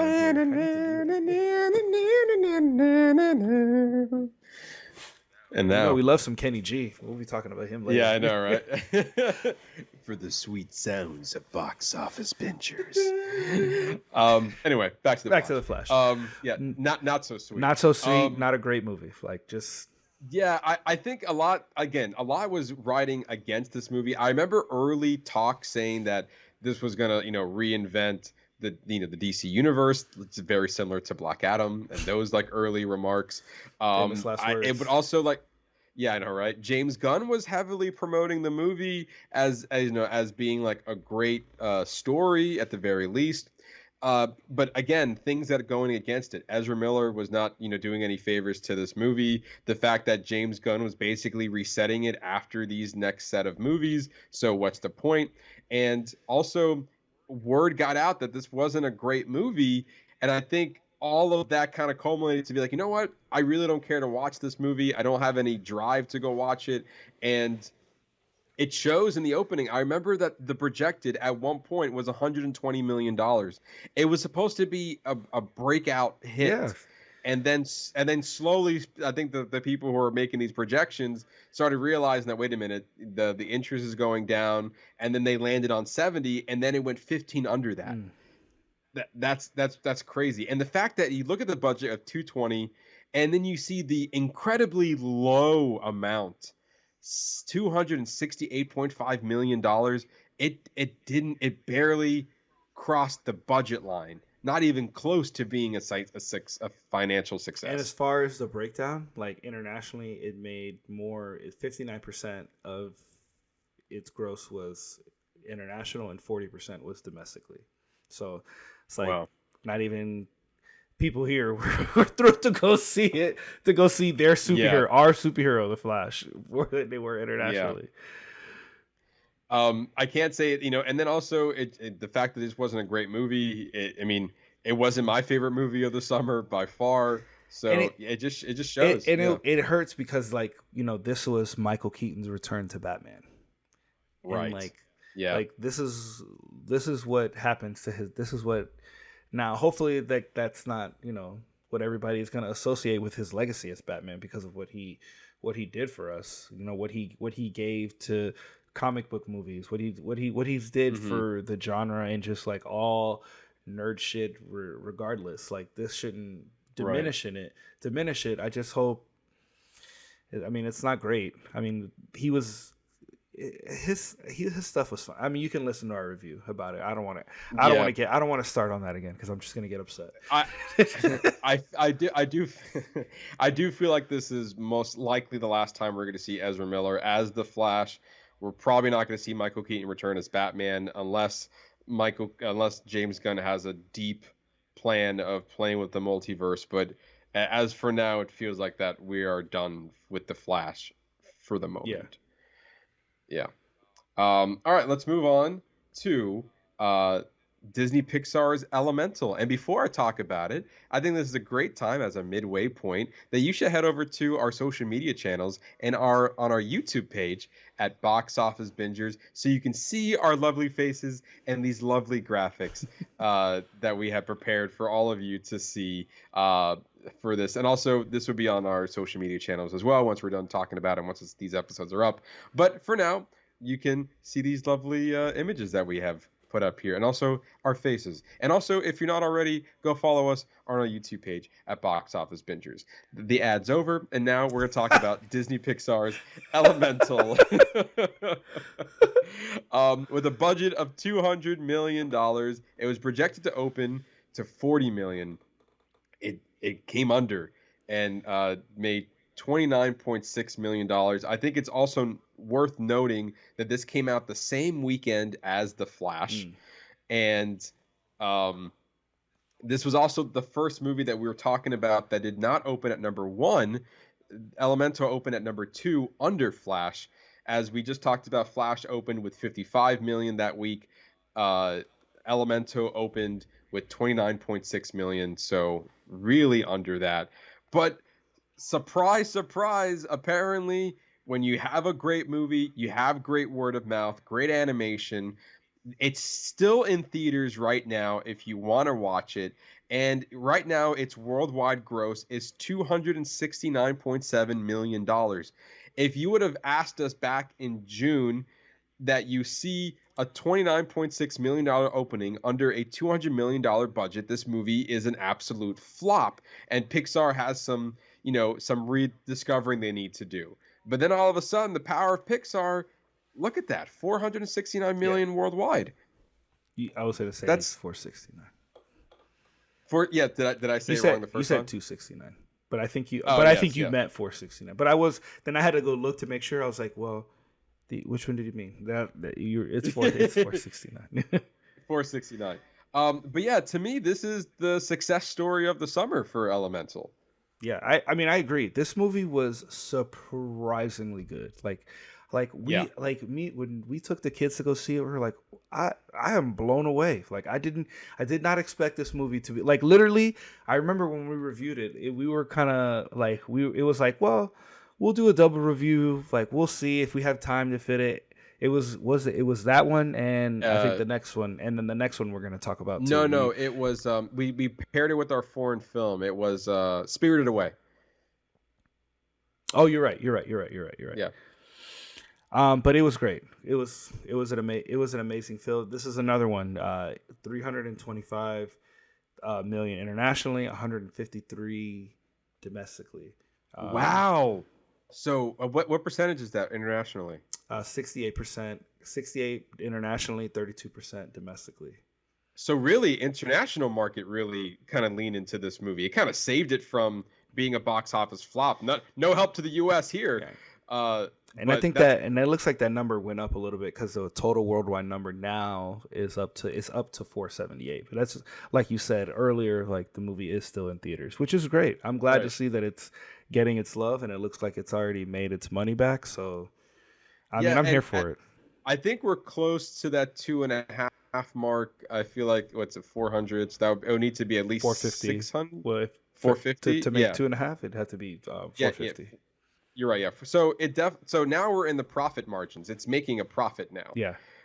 And I feel like that's something that they probably earlier on expected not to be getting. So, and also it's great to see that because this movie was great and Pixar's had a rough couple of years. with the Disney Plus of it all and releasing their movies on Disney Plus. And then when Lightyear came out, it was like $100 million loss for them.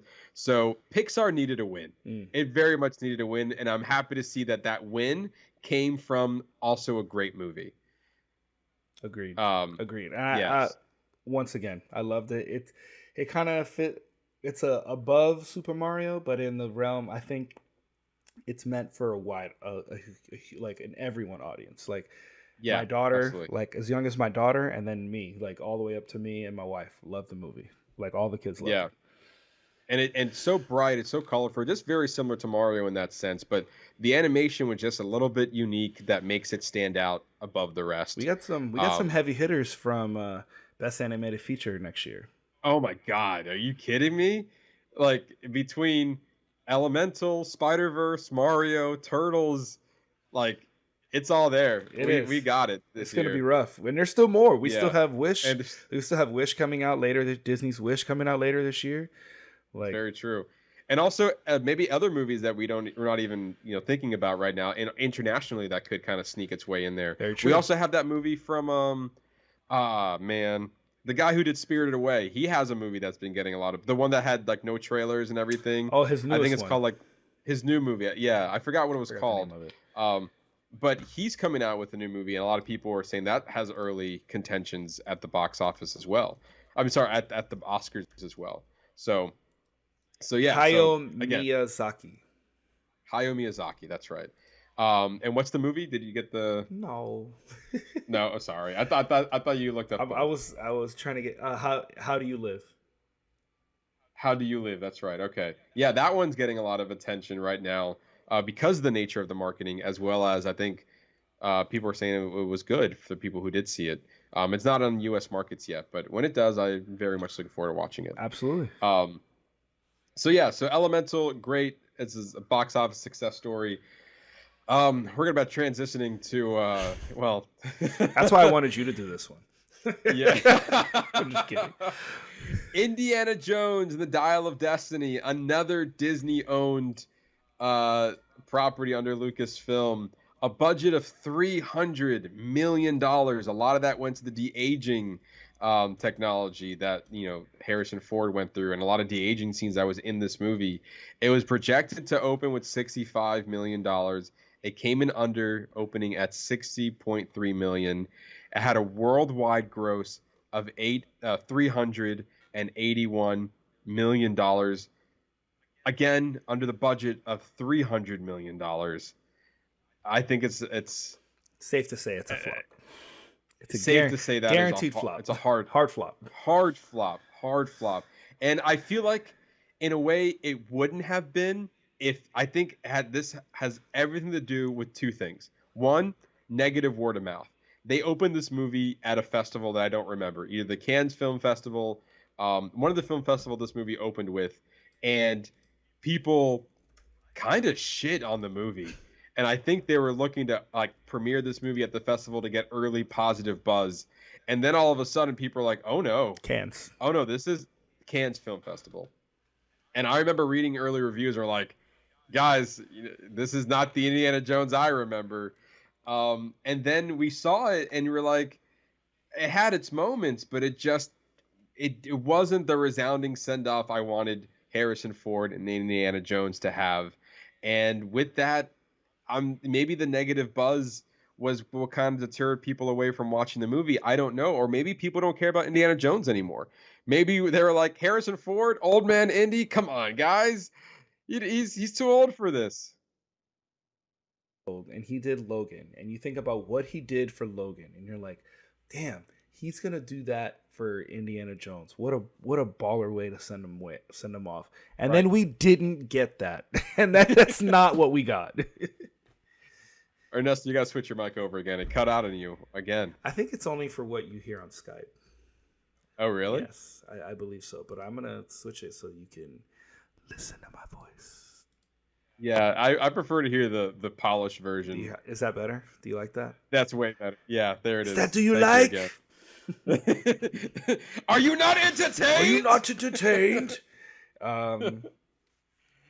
Yeah, I feel like in many ways, Indiana Jones and the Dial of Destiny was a disappointment because, to your credit, you had James Mangold, director behind Logan. He's done it before. Just do it again with Indiana Jones, and it just didn't do it. And I guess people didn't care. I feel like this would have been a success story if the budget was cut in half to like 150 or even 200 to make a small profit. But yeah, not it barely made back its budget. Yeah. Like I think the biggest enemy here is how much money they spent on this movie. And this is it's kind of interesting. I'm starting to see a trend. It seems like the just movies in general were better across the globe than they were here in the US. Like, 45%, it made 45% domestically and 54% internationally. Yeah, well, it also wasn't that great. Yeah, I think again, I think if it was better, kind of like even going back to like Guardians, I feel like if anyone was like wishing-washy about whether I'm going to go see Guardians or not, it had a great positive buzz, and then you have an $800 million worldwide gross. So this one has a great franchise potential, and it just didn't make the same. It's, to me, a little bit of a mystery why people didn't come out to see this movie, but for the reasons we just explained, that could contribute to it. Also, when even you're looking at opening weekend, 60 million under a $300 million budget, that's not good projections. That's not good projections at all. But yeah, and so moving on to the next one. We'll move on to the next one, which is this next one. Neither me or Matt have seen, so we're gonna kind of read it, and it's Insidious, the Red Door, the horror film.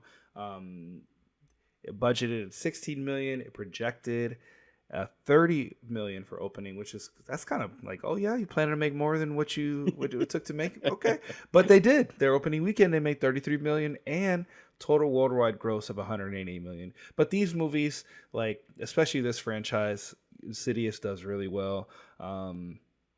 I've watched the first one. They're pretty good, but they're pretty scary. So yeah, and I feel like Insidious, the Red Door had a lot going for it. One, the fact that it was a horror movie and it always has a following. It's the only horror movie that pretty much came out this summer that we're talking about. I know The Boogeyman, but that wasn't a big one. And Talk to Me came out a little bit later. And so like there are a few horror movies trickling in the summer, but Insidious has, brand recognition. A lot of people like the franchise, so it has that going for it. And the fact that the budget is so low, most horror movies' budget is really low. So the fact that it was able to double its amount opening weekend alone is already a hit. And the fact that it made $188 million worldwide, I mean, holy shit. Let's do that math. 188 divided by 16. It made over 11 times its budget. That's great. Oh my god! I think again, it's an understatement to say this movie is financially a success. Safe to say they're probably going to make some more. Yeah, safe to say. And they've already. I think there's like number 5 already. See, but you know what? These movies, they know how to captivate their audience. And look, they could have easily like, whoa, we could make this movie for like $60 million. Like they could try to up the budget, but it seems like you don't necessarily need a large budget to tell a great story. Absolutely. And I think that's particularly true with the next film we're going to talk about, which is, sorry, my button got stuck. Sound of Freedom. So it was budgeted. It only took $14.5 million to make. Projected opening was $18 million. It actually made $19.6 million, and so far it has made $181.9 million. So it's made over 10 times its budget. And what's crazy about this movie is that it's a true story. It's very dark. But it was a great movie. Like I was crying in the theater. Like it was really, really well done. What's crazy is that it was made in 2018 and that it took 5 years to get this movie distributed. But it's a great movie. It tells a great story. It brings awareness to a horrific situation that's happening in our world where, kids are being trafficked for sex and as slaves. Like it's disgusting. It's like I think in the movie it says it's like a $2 billion enterprise for selling children. It's pretty gross. And Wow. the movie does Awful. a really great job at highlighting the severity of the issue through this true story. It's about this government agent who leaves the government. He leaves the story as a government. He turns into like this vigilante to try to save this brother and this sister across the Hmm. border. And it's kind of like his journey, like working with getting some of these offenders off the street through the government. And that when he's faced with this situation, he decides that he's going to take matters into his own hands. And he did what he did. It's a really powerful film. I highly, and it's still playing in theaters. Actually, it's still playing in theaters Yeah, right it now. is. I highly recommend you go see it if you can. If you can see it, I would recommend to go see it. It's a great film that has a great message. And I think all of that, what you said, and the fact that it has a great message behind it, and also some self-awareness. I think a lot of people kind of, again, positive word of mouth around this movie had people buzzing about it earlier on, and the fact that it even made more than what its budget was in opening weekend, that got some eyes on it. And then all of a sudden you're like, wait, this is number two and number three in the box office. What is this movie? I never heard of it. And kind of resonate with all these people. And because of its positive message and self-awareness, 181.9 million dollars worldwide is, and it's an incredible figure, given how low the budget was and how kind of like movies like this, there was probably zero marketing in this movie whatsoever. Because again, I never heard of it until it came out in the theaters, and all of a sudden, and also this is also like I believe like a Christian movie as well. So don't knock on that audience, Yeah. because they will show up if it's worth it, And so yeah, I mean, this is again another one of those summer success stories. Look forward to watching this movie. Pretty much everything you were talking about. I'll probably wait to see it when it comes home, but I you sold me on watching this movie.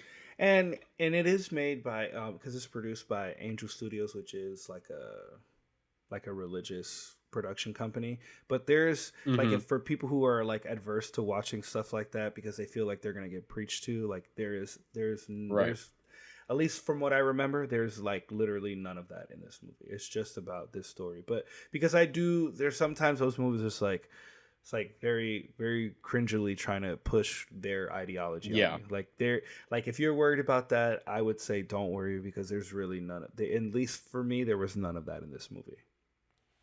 I think we're trying to push a better message out there. Absolutely.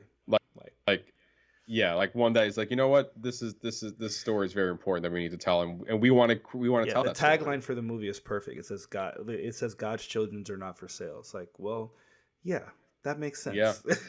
I get, like, regardless if you're religious or not, that I understand what you're trying to say. That makes a lot of sense, and you should agree with that message. Like, no matter who you follow, that's the message we can all agree on. It's a message we can all agree on. All right, Matt, you got the next one? Yeah, I got the next. Moving on to Dead Reckoning Part 1, with a huge budget of $291 million, primarily due to the pandemic. Tom Cruise famously is known for filming this movie, like one of the only movies in production during the height of the pandemic, and he was very strict on his rules. And I believe he bought out like a boat or like a cruise ship so his crew can overnight there to stay on site for filming of this movie. He was really, really strict on it, but also that came with a high price tag of $291 million.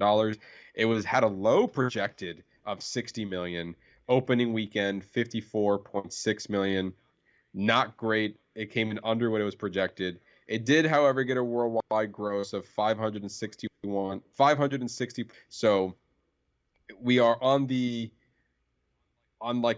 we are definitely on the plus side of things. It's definitely making money, but I'm sure not as much as they would have hoped that Mission Impossible was, especially with a lot that was on the positive side of Tom Cruise last year with Top Gun Maverick.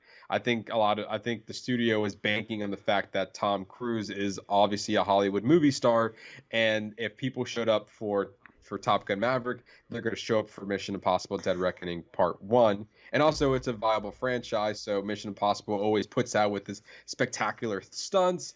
And so I think it was expecting a bigger turnout. And I think what we're going to, talk about in a minute is one of the reasons why I think it didn't make as much money is because everyone was holding out for Barbenheimer and that hype it was getting. And so I feel like that not only that Mission Impossible only had 10 days in IMAX because Christopher Nolan took all the IMAX screens following that with Oppenheimer, I think it missed out on IMAX sales. It kind of fell on the side because everyone was like, oh, well, I'm not going to go. I was like, oh, Tom Cruise? No, I saw him last year. We're all prepping for Barbie and Oppenheimer and that the movie theater event. And I think nothing against the movie because I enjoyed Mission Impossible: Dead Reckoning Part 1, but I think for those reasons it kind of fell on the wayside and it just didn't make as much as they were hoping for. And a $60 million projected opening under a $291 million budget is not, but it looks like it's making a profit here.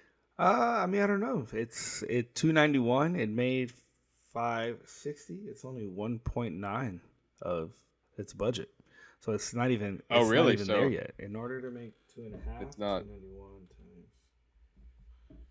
It would have to make $727 million to make 2.5 times this budget. Yeah. I don't see that happening. And this is another one that made more internationally, 69% internationally and 30% here domestically. It didn't do well. And I think you made a really good point that it was fighting Barbie and Oppenheimer. Like there was no way anything was going to compete. Also, this movie had a runtime of 2 hours and 43 minutes for a part one of a story. That's a great like point. Why? Like this movie easily could have been 2 hours. But however, I mentioned earlier as a part one, part two, like I actually really enjoyed it because it gave me part one gives you a complete story. It's just long as fuck. And with that being said, with a long runtime of 2 hours and 45 minutes, it should be part one and part two. Yeah, exactly. I mean, should be it. Like, I mean, you made a really good point with the long runtime. I feel like maybe a lot of people are like, almost 3 hours? No, thank you. I'm already strapping in for another 3 hour movie next week. I'm not going to do that for Mission Impossible. Absolutely. So yeah, I think a lot of things just kind of worked against it and had nothing to do with the movie itself, had everything to do with the way that it was being released. And I've said this in previous episodes that Mission Impossible would have benefited if it just would have delayed it. If they would have delayed it to August or even like right now, Labor Day, it would have killed it. Yeah, if it had done a Labor Day opening, right now. What else? Because there was nothing really else opening this weekend. The Equalizer opened for Labor Day weekend. You're right. Equalizer 3.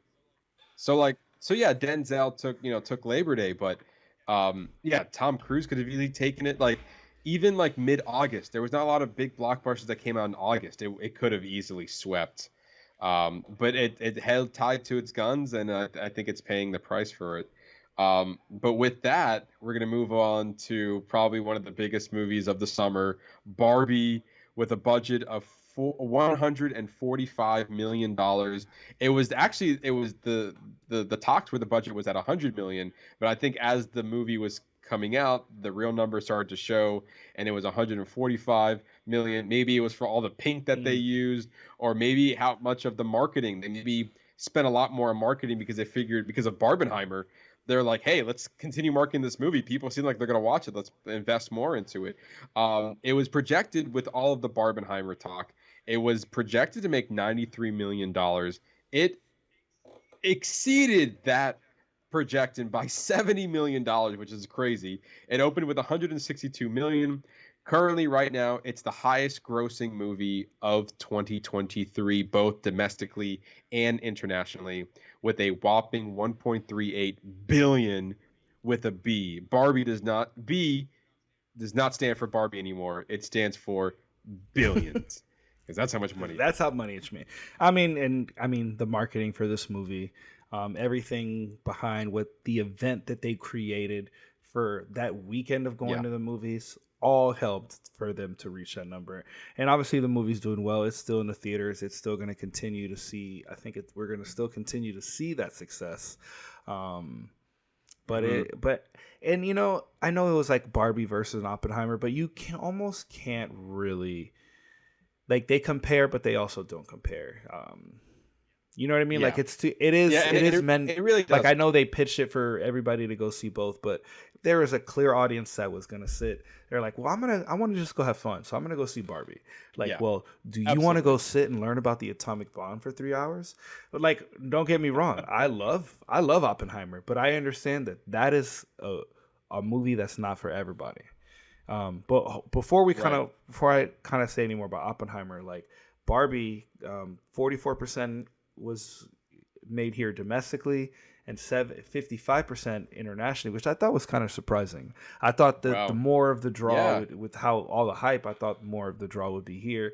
But I think that kind of just cascades to a bigger, broader thing that maybe movies do better internationally than they do here. I mean, you know, it is kind of interesting. I mean, also, I think what's also working for Barbie is the fact of obviously Barbenheimer, but also just Barbie, the name itself. Like, a lot of people, you know, you can easily have made a Barbie movie for kids, which is what they're intended for, the doll itself. But they went a completely unique and different approach. Greta Gerwig took this movie and, you know, made it her own. And I think a lot of people resonated with that creativity for the story. And then the fact that it turned into an event, and, you know, also Barbie and Ryan Gosling was perfect as Ken. So I think a lot of, like, it was just all around, like, it was of a successful movie when it comes to great casting, great story, great production design. The director knew her vision and wanted to put it out there. And I think there's a lot of, you know, there's a clear path of how this movie became successful. We just named a few of them, but I mean, $1.3 billion, there's no movie this year that's going to top Barbie. I'm pretty much guaranteeing. Oh, I agree. And then, you know, when we go to Oppenheimer, we're looking at a budget of $100 million. Projected opening was $43 million. Opening weekend was $82 million. A lot of it has to do with all, as we kind of mentioned, the marketing behind Barbie and Oppenheimer worldwide. $852 million. It was a great movie, a fantastic movie. It's 3 hours long, and it's 3 hours of all talking, of straight talking. But there's just the intentional use of sound, the when not to use sound, and kind of really bringing us into the head of Oppenheimer. I think is where the movie shined. It was fantastic. I mean, that's a 3 hour movie that I would 100% sit through again. And I did. And you did. I didn't get a chance to. I wanted to see the 70 millimeter cut. Yeah, and obviously the Barbenheimer of it all definitely, you know, helped ignite this movie to be successful. But take Barbie outside of it, there are a lot of other reasons why this movie was financially successful. One of which was that the budget was $100 million. A lot of these other movies we've talked about, the budget has been over 200, like these it's crazy amounts of money. Christopher Nolan kept it at $100 million. Primarily, like you said before, it's 3 hours of people talking. Also, the use of practical effects. So there weren't a lot of visual effects that need to go into this. Also, so the fact that the budget was low was a huge success story to that. The fact that the biggest thing about this movie was you got to go watch it in IMAX.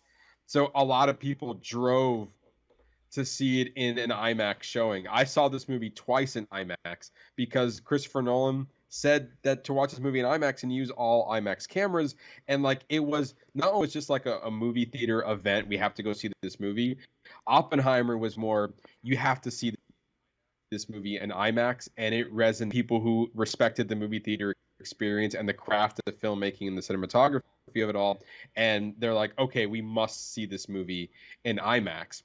I think a lot of that contributes to the monster worldwide gross of $852.9 million. And it made 8 times its budget. 8 times its budget, like on a 3 hour movie. Talking. Um, and for people talking, and the fact is just Christopher Nolan. He also brings in his own crowd in and of itself. It beat out the. I think this is his biggest movie that's not a Batman film because I think The Dark Knight's in the $1 billion range. That Barbie just beat. Yeah. So yeah. So needless to say, like there is a lot more than just Barbenheimer to contribute to Oppenheimer's success. Barbenheimer definitely helped, but the fact that it was projected to make 43 million because it was going up against Barbie, and even though it didn't hit number one in the box office, it doubled the projection. So I mean, you can't be mad at that. I mean, that movie, there was just pink and black everywhere at that theater that weekend. Absolutely. I'll let you take the next one. The next movie is, again, I think a lot of the next movie is Haunted Mansion, and again, we're talking about a Disney movie and we're talking about a Disney flop. The fact that this movie was the next weekend after Barbenheimer was not the best choice for this. It had a budget of $150 million. It was projected to open with $30 million.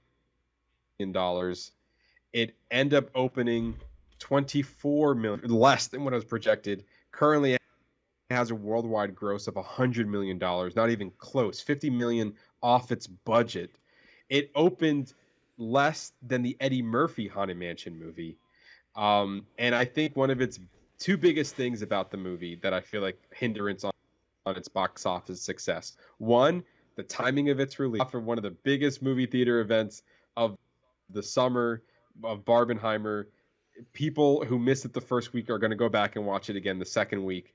And yeah, like Haunted Mansion, very similar to Mission Impossible, was just caught in the wings of all of that and like just kind of just shoved aside as like, why am I going to go watch a movie about a Haunted Mansion when I can go see Barbie or Oppenheimer? Forget that. They should have released and this then, movie like in October, like during Halloween. And that's the second one. It was a bad release date regardless. They were trying to pitch this as a summer movie. This is late September, early October movie to go watch while it's spooky time. And it would have, you know what? It would have done, I feel like it would have done so much better, but like we've kind of talked about, there's been so many great movies this summer that it was kind of just lost in the mix. I mean, it also didn't help that I didn't really care for it. Like it was kind of like whatever to me. Like, it was very much a fan service. It was very much a fan service type of film. Yeah, and it was fine, and I enjoyed it, but it just didn't hit. Like no one wanted to see this movie. It's very clear. Yeah, nobody wanted to see it.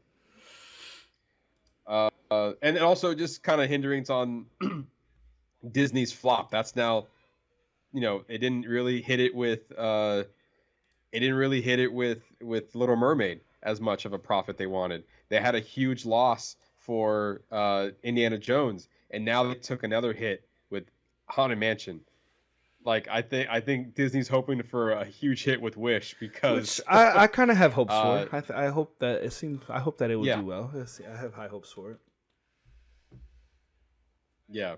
Moving on to you can take this one, Ernesto. This one's yours, but it's fine. I'll take it. Okay. No, it's fine because right. I know you just want to do the next one. That's why. Yeah. All right. So the next one we got is Meg to the Trench. Budget $129 million. Projected opening was $30 million. Opening weekend it made $30 million. And then worldwide made $375. So I'm not, once again, not great at math, but I don't think that it made it. It's 2.5. Let's see. It's close though. Let's see, 129 times 2.5. It's 3. Actually, no, it did. I'm 322. Let me do that again. 129 times 2.5. I'm so smart. Yeah. So it did. It made its money. 322 is its 2.5. 2.5 mark. And I think majority of that, it was just crazy because if it was projected to make 30, it made 30, and it's a big monster movie, and like you said before, it tailors to an international market, and clearly they showed up for it because this movie is a financial hit. and it's only out for a few weeks. And to me, this is surprising because like I was like, the Meg 2, it'll be fine, but now it's making like a huge profit. Yeah, they're obviously going to make another one, and it was fine. I know you didn't really care for it. It was, Yeah. I mean, it was campy as all hell, of course, absolutely. But I was here for it. Yeah. But yeah, I mean, to me, this is another surprise hit for like a financial success. Yeah, I had no expectations walking into this movie, and I was like pleasantly surprised. Same. Yeah. But yeah, so yeah, it's making money. Moving on to Teenage Mutant Ninja Turtles: Mutant Mayhem with a budget of $70 million. It was projected to open with $30 million. It opened a little under that with $28 million, but it's doing fine at worldwide gross of $152.8 million. It had a low budget compared to other movies we've talked on this recap. 70 million is a good number for an animated movie, and the fact that it didn't open great, it opened at number 4, so it's not great, but also we're still on the high of Barbenheimer right now. Barbie's still number 1, and Oppenheimer is still like in the 2 and 3 range. So again, uphill battle for Turtles, but I think people showed up for it, and it was another great family kids movie for people who kind of like had already seen Elemental, and now they can go watch Turtles and take their kids to go watch them. And yeah, I mean, this movie was great. It made me like the Turtles again. Fantastic. With a great story. It was animation amazing. was amazing. Like the voice acting was on point. Like Ice Cube was a surprise of how great he was. Like I was here for it. Yeah. And the fact that right now we're this movie's still in theaters, so it's slowly climbing up in the worldwide gross. It already made double the amount of its budget. So with that, I think it's on the way to at least making a small profit. I'm hoping so. Yeah. So then we got Blue Beetle, budget $104 million, and projected opening was $30 million. Opening weekend it made 25. Worldwide gross was 101 million. This was a fantastic movie. It's kind of right there though. It's kind of has not made its budget yet. So that's a little. But I think we're 2 weeks in. Yeah, about 3. I think we're entering our 3rd week now. Yeah, release date was August 16th. So we're coming up on the 3rd week. Yeah, and so like as we get closer to the movies that are like still fresh, like these numbers aren't obviously concrete, especially with the worldwide gross. So it's almost reached its budget, which I think that's more than The Flash can say. True, very true. And that's more than Shazam can say on it as well. So I think there was a little bit more intrigue with this movie than there was with The Flash, obviously.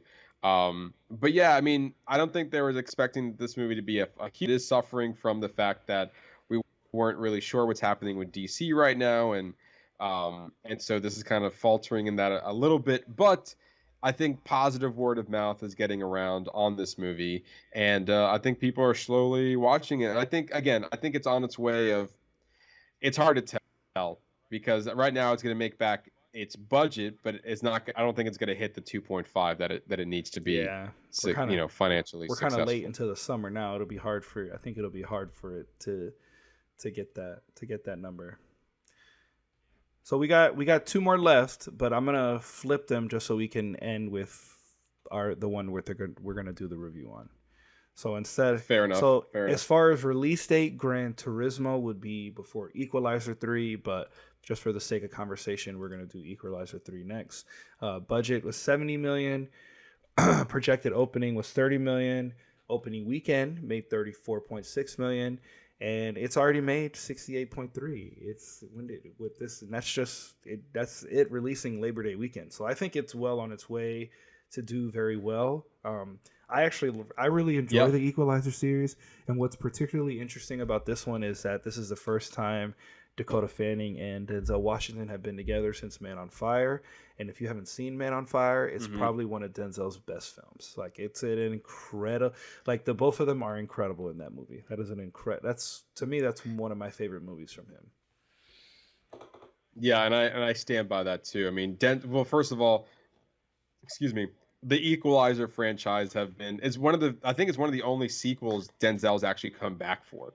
Like all his other movies are standalones. So him and the director has a really good bond. They did Training Day together. I think Antoine it's Fuqua? Antoine Yeah. Fuqua is the director. And so he did Training Day with him. He did the Magnificent Seven, and then I think this is his fifth movie now. With the Equalizer 1, 2, and now 3. So I believe I was looking at some of the numbers, and Equalizer 1 and 2 also opened around a $30 million range. So it's on par from from the first movie and the second movie, both of which made profits in and of itself. I think this also speaks to Denzel having a lot of star power. A few actors can say there's a few actors out there that just say, "Hey, I'm in a movie, come watch me," and then people will do so. And Denzel's is such a great actor. I'm like a love-hate with the Equalizer franchise. I like the second one. I didn't really care for the third one. I am interested in watching the third one. You mean the first? Hold on. You said you liked the second one, but you didn't, or do you like the first one and not like the second one? I like the first one, not like the second one. Interested in watching the third, just to kind of round out this trilogy. That this is obviously this movie's fresh at the time of recording. We're recording this on September 5th, the day after Labor Day. It did, however, make it's the second best. What was it? It's the second best opening Labor Day weekend numbers. The first one being Shang-Chi. So Equalizer 3 had the second best opening for a movie to release on Labor Day weekend. So obviously it's on its way to make back its budget and maybe even hit that 2.5 mark to make a financial success here. I think it will. But yeah. And also Equalizer 3, it's one of your generic action-packed dramas, like an action-packed, film. And I think it's a good way to close out the summer because if you're looking for May to end of August, Labor Day is kind of like the official close of summer for some areas, and so this was the movie to kind of close it all out. But before that, and kind of also kind of wrapping up our blockbuster, we're like our summer blockbuster recap. We're going in between, so we're gonna wrap up our blockbuster recap, but this will also lead into our spoiler review of Gran Turismo. So this movie budgeted at $60 million, and it's Gran Turismo. And I really think it's missing it on the bottom because my movie ticket said it. It says Gran Turismo, based on a true story. It's a true story. and it is based on a true story, which was kind of a crazy story. So the budget of $60 million, projected at opening at $15 million. Opening weekend, $17.4 million, and so far it's already made $80.9 million. So, Matthew, we're going to switch it up. We're going to go to you. What are your thoughts on Gran Turismo? I thought it was everything I anticipated it was going to be. Like it's based on a true story. It's an underdog story. It's the movie that I signed up for, and it's the movie that I got. So therefore, I enjoyed it. I think it was shot very well. I think for me, the standout was David Harbour. David Harbour really, really excelled in that role of being like this. I don't want to say he was a has-been. He had its moment, and he understood the struggle, and then the moment kind of got away from him, and he got an accident, and that kind of ruined his career, and then he's been like a has-been ever since. And then this was his moment to kind of fix the mistakes that he had, and therefore train somebody else to be a success story. And I think for me, I really resonated with him, and I thought he excelled in that. For me, what I really liked about it, he was like a hard ass, and he was like no bullshits given, and just telling them how it is. And you think this is all fun and games, this is dangerous. I think that's one of the biggest aspects I liked about this movie was the fact how they kept constantly referring to this isn't game. This is serious stuff. You're going on a 200-mile rocket, and this is life or death situations here. And the fact that he kept drilling that into these kids, Like, I think to me, I was like, yeah, no, this is real. And then for some of the scenes that happened later in the film, like, it really showed the severity of how dangerous this sport is, but also how thrilling it could be as well. And I was 100% locked into this underground story, underdog story. But yeah, I really enjoyed it. Ernesto? I have to say, I really love this movie. Like, I liked it way more than I thought I was going to. I really love how the opening of the film kind of gives you like a history of Gran Turismo. Like, I always thought it was a racing, just like a racing game, but I didn't like, it's different when people understand simulator. Like, a simulator is not a video game. They are not Right. the same thing.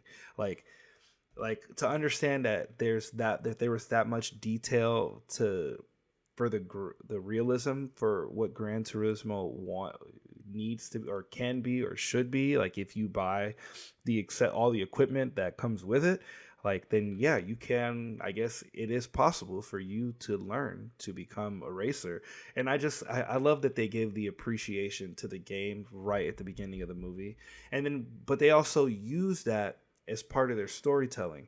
Like, when he's racing and you get to see the overhead where it's like first place, second place, it's like, oh, and then, or even just like when you're in the car with him and then sometimes he goes, like, mentally he's back in his room, and just like kind of how the game would come into play and how the road would melt away, and like he was using that as part of his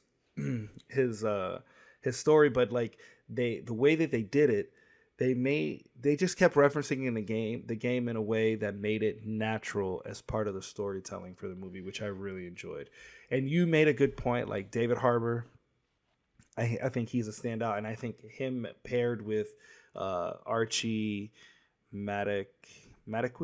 I hope I didn't butcher his name. But I think that they paired well together. Something I love the end of the movie where we get those couple of end cards about like him racing and the kind of the side by sides that they had together, like clips of him playing and just kind of like giving us that extra layer of realism. And also, I think the pit crew who was in the movie was one of his actual pit crew, maybe it was just shots of the stunt driver with them, because also the stunt driver in the movie is the actual racer that the movie is about, which I thought was a beautiful touch. Like that to me, that makes the movie a little bit better, because in that so when you're watching him race, you are actually watching the real racer like recreate the races of what he did. And like, just to know that he was so involved with the project, to me, it adds a little bit more weight to the property. Yeah, and also there's one scene that you made it like you're looking at the side by side. That what I saw, what really stood out to me when you were seeing the real life, footage and photographs was, I looked at it and I was like, oh my God, he looks so young, like he looked like a baby, like it's a baby strapping himself into a rocket. Yes, and so I was like, oh my God, and when I thought that, I remember the line that his father said, Digimon Hansu, when they're watching the game at home, and he made the comment saying, wow, he looks so young. And I wonder if that's something that maybe they spoke to the family about, and that was incorporated into the screenplay, because I thought the same thing when I saw his real life photo.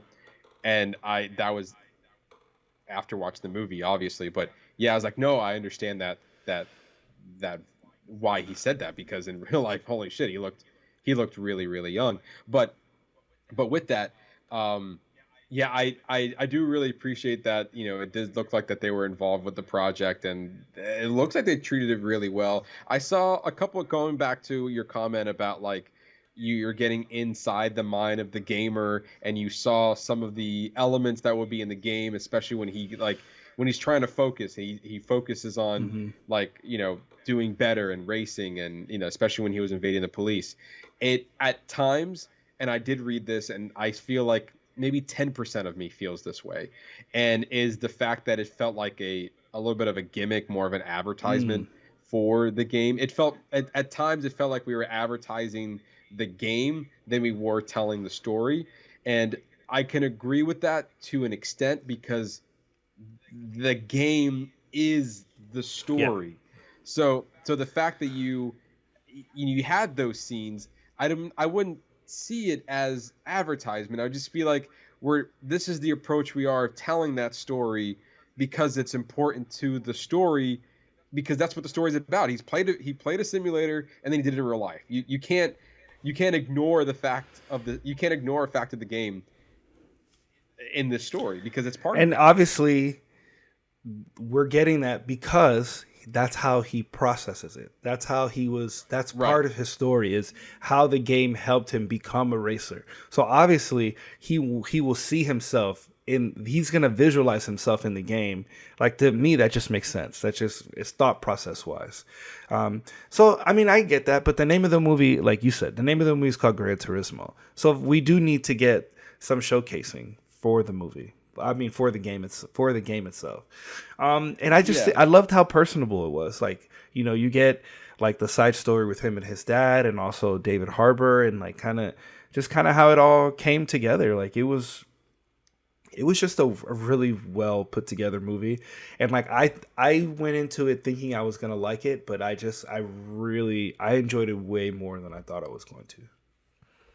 Yeah, and I think for me, it kind of just met my expectations. I like a good underdog story, and I think it delivered on that. The fact that Neil Blomkamp made this movie, it feels like this is not a movie under his wheelhouse. I thought he did a really good job taking those elements of the true story and kind of turning into something of maybe one of my favorite movies from him. Like, I don't get me wrong, I enjoyed District 9, Elysium, and Chappie, but they're very much like straight sci-fi, like different worlds that he was building in those movies, and this one was very much grounded in a very personal story, in a way to not maybe to him, but definitely like a story that we can more or less relate to. And especially as maybe the target audience, it could be appealing to gamers, or it could be appealing to sports fans as well. It kind of double dips on that. Yeah. And I think, going back to the writers, I kind of mentioned this on the top of the show, that I think the collection of writers are interesting, but then again, it kind of makes sense. You have Jordan Hill, who written American Sniper. That movie is about the mental state and like the dangers of being in war. And I feel like this movie kind of dealt with the dangers of the sport really well. So much so that we saw the crash and how much that impacted him, and how much that impacted David Harbour into kind of canceling his career. I go to Zach Balan, and he's written for sports movies in the past, King Richard and Creed 3. Like, both movies are both dramas and have a lot to do with either mentally, especially with Creed 3, like the mental state of it all. Also, just those two movies are great sports movies. Agreed. So the fact that he's able to write those, really well, it notates this into like another great story.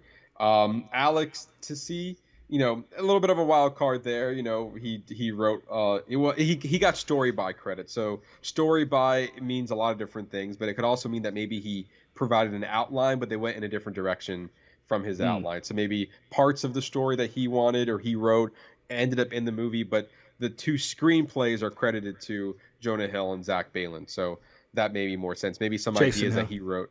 Jason Hill. So maybe what Alex had provided for the story wasn't the main stuff, but maybe a few elements in there. But yeah, I think, like I said, I think it met my expectations of what I wanted this movie to be. And, lack of a better term, I was ready to go. I was revved up. I was fully invested into the story, and kind of just see him succeed and fail, and the trials and tribulation that he was going through to kind of prove it to everybody. A lot was riding on the line. I like David Harbour's reality check every moment. It was like even when he got through and won, they're gonna hate you out there. You're gonna have to put up a better. They're not gonna like you being out there. You don't belong. You got to prove them wrong. And it was in a sense of like Rocky. It's more about, at the end of the day, it was about respect, and less so about winning. Yep. But he had to win in order to get to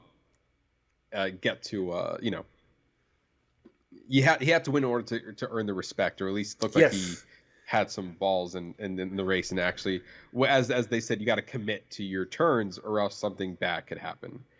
Yeah. what there was one part that I found interesting, and I feel like this was taken to dramatic effect. I don't know if it was actually real or not, but Orlando Bloom's character, even though we were introduced to him and he was the one that was orchestrating it, I feel like I liked his character the least in this movie. I felt like that he had The more time we idea... spent with him, the less I liked him. Yeah. So that's so true. It's like at the beginning, he's like, I have this great idea, and it would be great for Nissan to get the people from the game and put them in real life. It would definitely add to the like some great press. And then he was able to he's crossing names off the list. He was able to get David Harbour into the mix. And then there was a scene that was to me felt really off. Was the fact that as a marketing, it's kind of like office people, big board greediness, like what's best for the company, not what's fair type of mindset.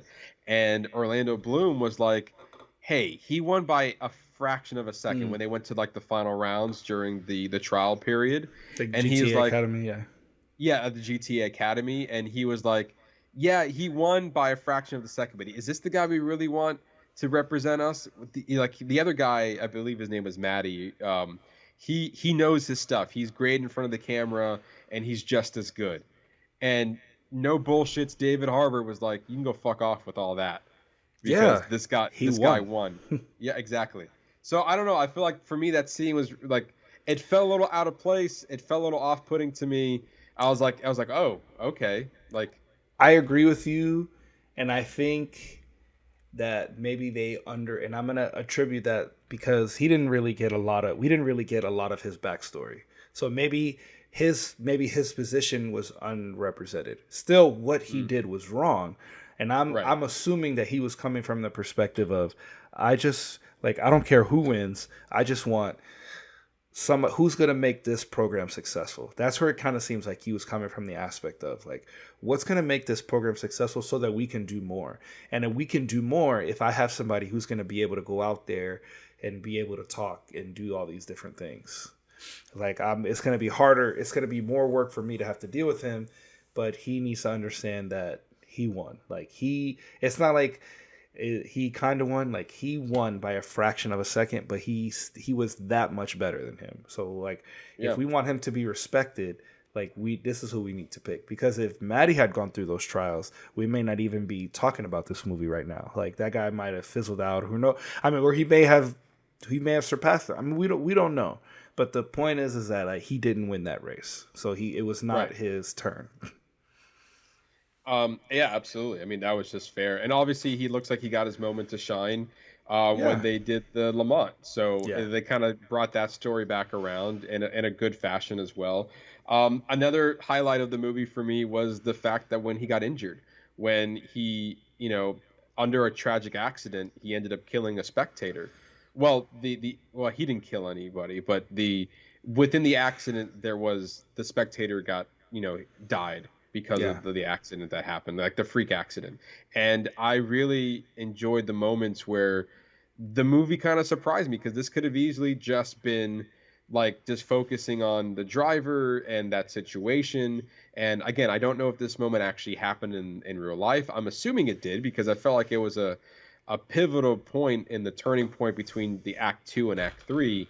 But to me, that was like one of the other standouts of the movie, of like, oh, we're going to take the time to kind of showcase this accident, showcase the dangers of the sport. Is he really supposed to be driving? Like, does he have what it takes? I think this was a good moment for the character. And like we even saw it too, like when the other driver, when they're at Le Mans, like he got into the accident and he kind of freaked out a little bit.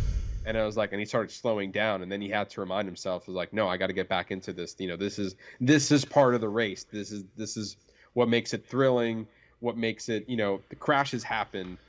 9 out of 10 times you'll get out of it, because these cars are built this way where you can walk out of the car even though it's in flames.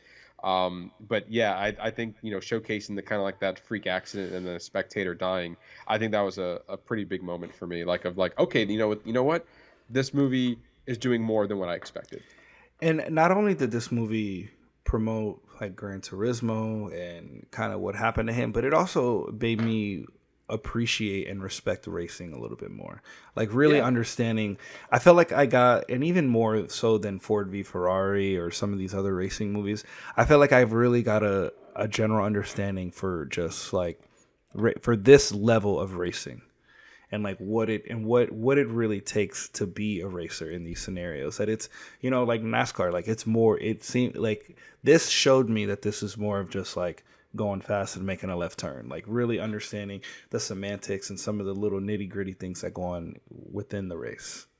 I think to your point, I think what this movie did a little bit better than Ford v Ferrari. So I think there was our protagonist, our main lead, we were able to get behind him more and relate to him more, because he was representing the average man. Like this is a guy who plays video games in his bedroom, and now he's driving the cars and having his dream come true. I think all of us can aspire to follow those dreams and have those opportunities and be like, that could be anybody out there. And I guess that was the point of the whole thing in the first place, right? It's like anyone could be driving these cars, even people who played video games in their house. It's like it's like it's an underdog story. It's like what's it called? It's like one in a million opportunities, like your wildest dreams type of scenario, once in a lifetime opportunities, stuff like that. I think we were able to relate to that story more than we say like Ford v Ferrari in the sense when it comes to that. But yeah, final thoughts. Final thoughts. It was great. It exceeded my expectations. When I didn't really like, I kind of had I didn't have high expectations, but I felt positive going into the film, and it was more so when after walking out. I went through some of the emotions, like the race scenes where I felt like I was on the edge of my seat. Like they were very exciting to watch, even in between showcasing some of the video game elements or even some of the live action elements. I felt like were really, to me, it was just all blended well together. It may have been a little bit on the long side, but I was still here for it. I think, you said really, I think what also shined with this movie was the cinematography. Yes. I thought the racing scenes were done really well, because sometimes you have some of these movies and you get lost in either the sport or, like, I think pertaining to these sports movies, a huge factor is how these movies are shot. It's for have the audience to follow along with it. And I feel like racing, you can get lost in it. And I think they did a really good job of like making the racing elements like engaging, but also like I never got lost in the race. Agreed. I was always engaged with it, and it was always like I know where the action is and I know what's going on with this race. I was never confused at one moment with this. So I thought that aspect was done really well. And with that, I thought this was a great movie. Again, I think it more or less met my expectations and slightly exceeded them as well of what I wanted this movie to be and what I got from it. I think, again, standouts were the cinematography of all. I think the story was told very, really well. David Harper was great, and I think he was a standout in this movie. And I think the fact they were able to tell an entertaining story really kind of sets it apart. Going back to its box office numbers, it didn't quite do as great. Opening weekend was $17.4 million. It did open at number one, so it was actually, so it kind of beat Barbie in the sense, as Barbie's, it's been like a month and a half now for Barbie. So I think Blue Beetle was the one to kind of kick Barbie off the number one spot, but then Gran Turismo was next to follow. The fact that it was under a $60 million budget, and right now worldwide it's making 80.9. I think it's on its way to kind of making a little bit of a profit, given that this movie's only been out for 2 weeks. Yeah. And the fact that the budget was low is to this movie's benefit to being financially successful. And again, kind of going back to all of the budgets we've been talking about for all these different movies, the fact that you can have a low budget and it turn out a great project, the budget of a movie does not guarantee success. Correct. A good story and great direction and actors and everything else that follows will contribute to its success. And I think if anything, for us anyway, this was a good movie to close out the summer. I agree. This was a great movie to bookend, like, what a success the summer blockbuster season. At least this 2023 summer blockbuster season was. And speaking of success, I nearly forgot about to say this. For the first time, we were given pre-pandemic numbers. The summer blockbuster hits dollars domestically, and that has a huge part to Barbie and Oppenheimer, but also all the other great movies that come out this summer. But yeah, $4 billion domestically alone for the summer box office. So that's pretty good. And those numbers haven't been seen since 2019. So I think that's safe to say that the movies are back, and we have it kind of, we were, not forced to, but there was a lot of reasons to go back and watch movies this summer. And from Guardians to Gran Turismo, I think as we talked about in our summer recap, we saw a lot of great movies, some not so great, but it was also just a lot of reasons to go to the theater. So that was really good. I like that. But with that, Ernesto, kind of I want to close out the episode. Out of all the movies you saw this summer, we talked about all of them, recapping everything. What was your favorite? Why you gotta put me on the spot, man? You gotta warn me before you do shit like that. All right, let's see. So I'm kind of just going through the list real quick. Yep.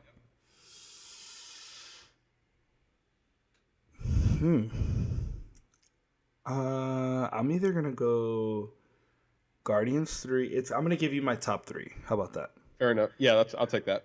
Guardians 3, Elemental,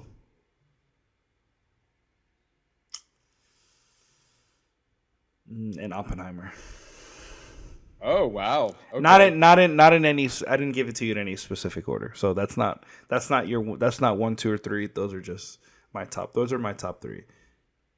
Top 3 of the summer was. So what was it? Guardians. What was it again? Guardians, Oppenheimer, and Elemental. Okay, I will. There's a lot of great movies this summer. I know. So it was hard. It's hard. Yeah. And so, but I will say I will agree with you with Guardians, and for me, I think it was Guardians, Spider-Man Across the Spider-Verse, and also Elemental. Yeah, I agree with you on Elemental. Yeah, and I really like Spider-Man too. But yeah, but also just what a great summer as we recap the summer. But with that, so tell the listeners actually, before I say that is our spoiler review of Gran Turismo to cap off our summer blockbuster recap, and also now tell our lovely listeners what they can look forward to next week. Next week we're going to we're going back to streaming, guys. We're gonna take a break. Yeah. In the theaters.